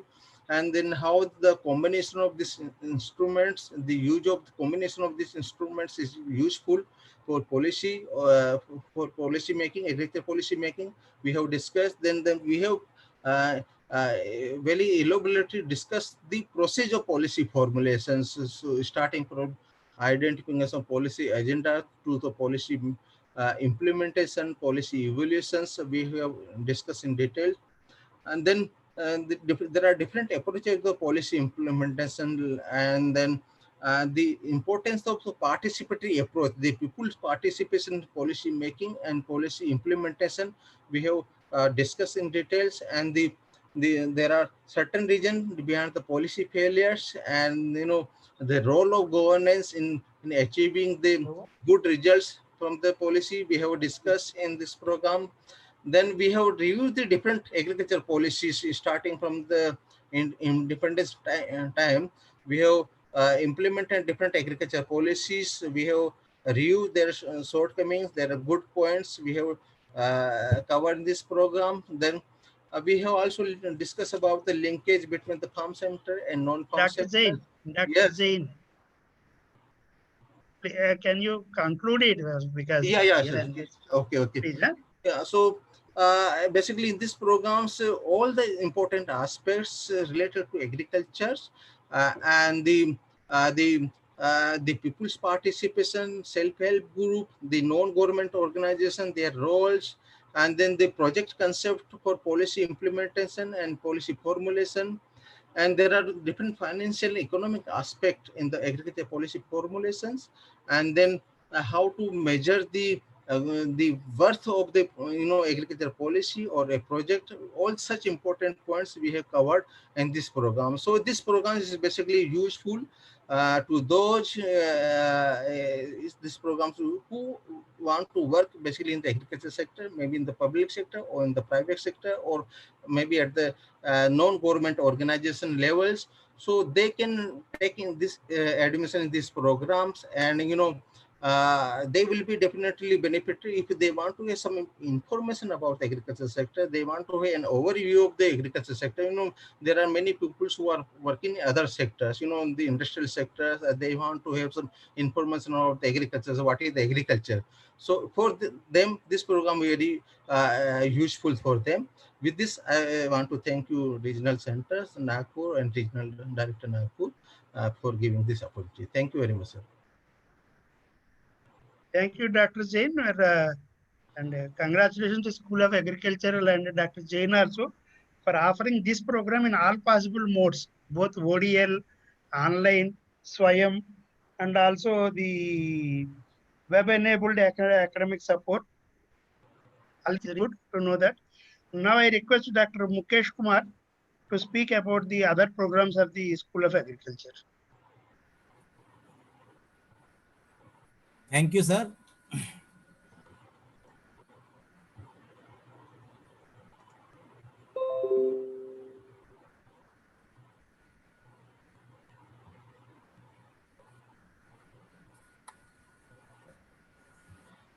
So slides are visible? Not Yes, now they are visible. Yes. Yes. Please. Namaskar and welcome to all. Respected SP Singh, Commissioner Animal Husbandry, Government of Maharashtra, Dr. M. Sumugam, Director RSD, Professor M.K. Saluja, Professor S.K. Yadav, Director School of Agriculture, Professor P.V.K. Shishidhar, School of Extension and Development Studies, my colleagues, Dr. P.K. Jain, Dr. P. Vijay Kumar, Dr. Meeta, members from Regional Center, ARD, and the others, those who are watching this program. At the outset, I would like to thank organizers, especially Dr. P. Sivashru, for giving me this opportunity to share my views. So you have given me the responsibility to discuss about water-related programs that School of Agriculture are offering. So we are offering, sir, 3 programs, starting from diploma, then certificate, and awareness level. So these 3 programs are diploma in watershed management, then certificate in water harvesting and management, then awareness program on solar water pumping system. So my presentation is covered introduction about the subjects, then salient features of these programs, then evaluation methodology of these programs, and then job opportunities. So as all we know, water is a most important natural resource and required for all different activities in all sectors, that may be domestic, agriculture, industry, navigation, healthcare, and other sectors. We all know it is a fact that almost 3/4 of the Earth's surface is covered with water. However, we are facing the lot of problem with related to water. Water scarcity is the most important issue in these days, because most of the water which is available on the Earth's surface is saline. That means 97% of the total water is in oceans, which is saline and not fit for human consumption. Only 1% of the remaining 3% of fresh water is available for human consumption, which is available in rivers, lakes, streams, and shallow groundwater aquifers. Means in almost 800 meters below the ground surface. We know the fresh, or you can say main source of fresh water is rainfall, which is very much unpredictable, erratic, even uneven distribution is there throughout the country with respect to time and space, that resulted in floods and droughts. This is the important fact that almost 2/3 cultivated area of the country is still rain fed, and this contributes to almost 45% of the total grain production, whereas only 1/3 cultivated area of the country which has assured irrigation facilities and available water for applying for irrigation, it contributes to almost 55% of the total grain production. It shows that if we have sufficient quantity of water for agriculture, we can increase our production as well as productivity. So the whole world is depending on this energy in one form or other. The solar energy is a renewable energy, non-polluting source of energy, available almost everywhere on the earth's surface, and it is affordable. So most important thing is the use of, means we can say it is therefore imperative that these important natural resources is managed in most optimal way in order to meet their growing demand.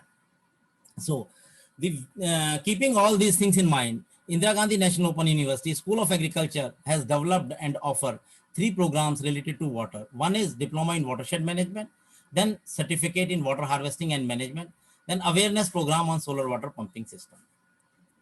So the objective of this program is to sensitize and educate learners on augmentation and utilization of natural resources like water and solar energy. Then impart necessary skills and expertise to understand different techniques of water harvesting, solar energy, then soil and water conservation, etc. Enable learners to act as learners, trainers, and organizers at household and community level for efficient management in terms of its uses and also for conservation of natural resources. Develop competent human resource for watershed management, watershed development, water harvesting, and water harvesting and management, and then solar water pumping system. The target group of these programs are farmers, residents of urban and rural area, particularly youth, homemakers, social workers, volunteers working with NGOs, government functionaries dealing with water-related projects. So the main features, salient features of these programs are, Diploma in Watershed Management. Eligibility is 12th pass. Then this program is available in Hindi as well as in English. The maximum duration of the program is 1 year, and minimum duration of the program is 1 year and maximum duration is 4 years, as this program is offered in ODL. In similar, the Certificate in Water Harvesting and Management, the program duration, minimum program duration is 6 months and maximum program duration is 2 years. The program fee for Certificate in Water Harvesting and Management is 2,400 rupees, and for Diploma in Watershed Management, 10,600 rupees. The fee waiver scheme is available for SC/ST candidates. When we are talking about awareness program on solar water pumping system, the eligibility is 8th pass or neo-illiterate.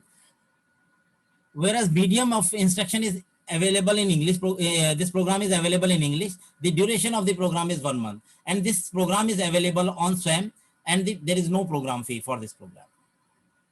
The program structure of these programs, first is from Diploma in Watershed Management. This program consists of 7 theory courses as well as 1 project. The first course deals with fundamentals of watershed management, and then second is elements of hydrology. Then third course related to soil and water conservation. Then fourth course is rain-fed farming.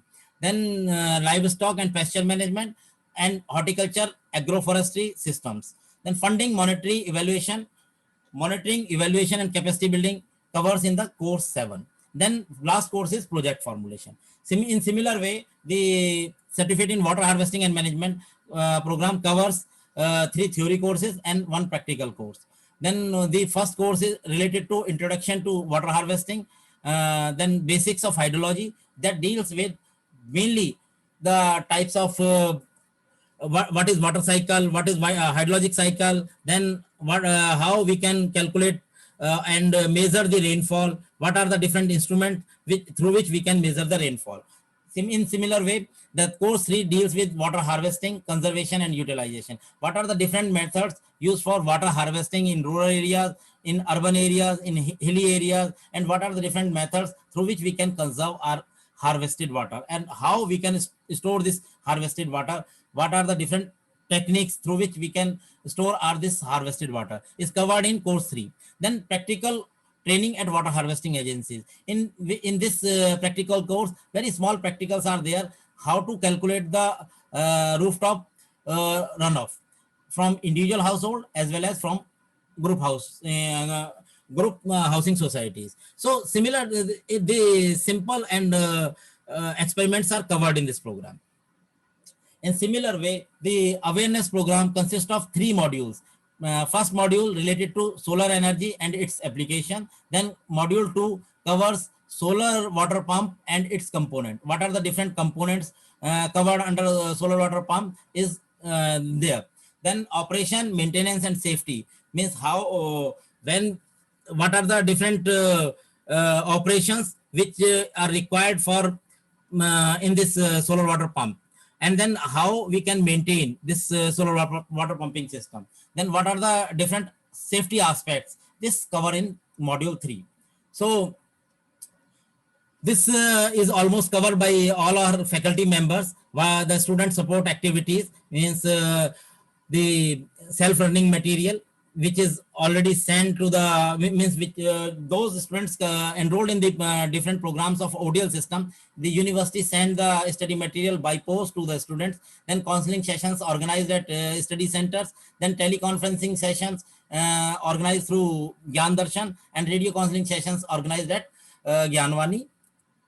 And study material covers almost small modules which covers more 2 or 3 blocks, or each course cover 2 and 3 blocks, and each block covers 2 to 3 or 2 to 3 units, which is almost 50 to 70 pages, and each unit covers self-check progress exercises also.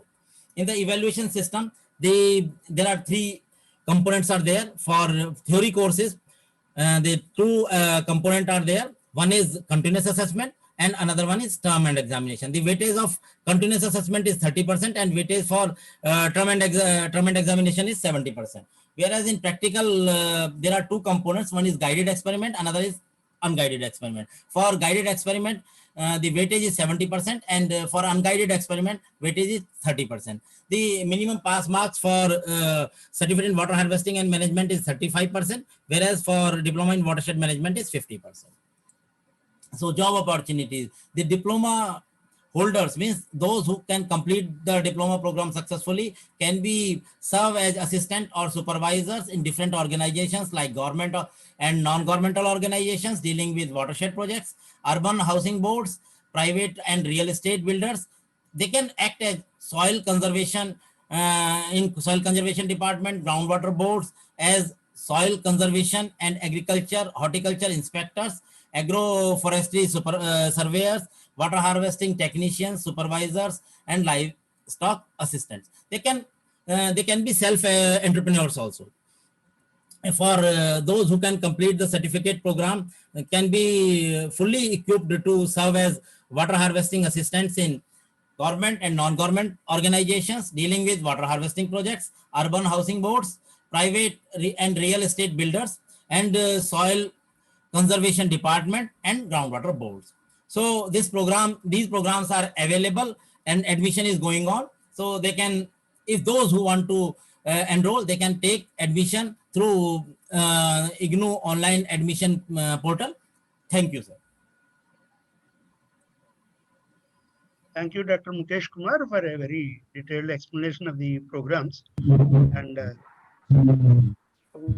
students for the water harvesting management, and we do face a little problem in conducting the practicals, even though you said that they are simple.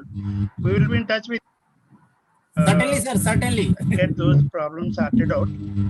And On my personal behalf, I thank Professor Yadav, Professor Saluja, and all the faculty of the School of Agriculture for their wholehearted participation. Dr. Saab, thank you very much Active involvement. for taking pain for organizing such a And wonderful also, meeting. And it is a very useful and it will be information source.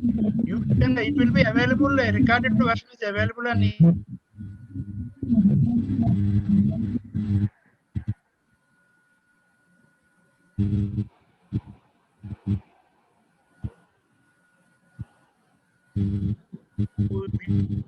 view the regional center YouTube channel for all these details, because you have prepared a excellent PowerPoint presentation in detail. Now I request Dr. Shashi Kumar Brumot, ARD, to give a formal vote of thanks. Oh, thank you, sir. Thank you for giving this opportunity to propose a vote of thanks on this webinar. On behalf of IGNO and the entire IGNO Arts in Nagpur staff, I extend a very hearty thanks to all the resource persons for gracing their important work and sharing with us on various job-oriented and vocational skills development programs of IGNO in agriculture and animal sciences. It was really a wonderful and informative session for all the learners who have been looking their career there in the field of agriculture and animal sciences. I personally thank each one of the resource persons for their expertise there in the field, and then sharing their expertise, and then the various job opportunities available there in the animal sciences and agriculture, the area of agriculture. It was, I hope really this definitely will help the aspirants who have been looking there in the industry of agriculture and animal sciences. And I also finally I would like to thank all this opportunity of take this opportunity to thank all the participants who have joined there with us on the YouTube for today's webinar. And I request all the participants to be go through like common passports of IGNO and find out the program details as and what to choose a program to be joined for the program, and then enrich your knowledge there in the relevant area of your sectors. So I thank each one of you, and I also thank Dr. P. Sivasarup sir for taking this initiation to be arranging a series of webinar on various skills. And I really thankful to him. I'm blessed to be work with him at the Residency Center Nagpur. So I thank each one of you. I will with this I'll conclude the session. Thank you so much. Thank you all. Thank you. Thank you so much. Thank you, sir. Thank you very much. So nice. Thank you. Thank you. Thank you, Thank you, sir. Thank you, sir. Thank you, sir.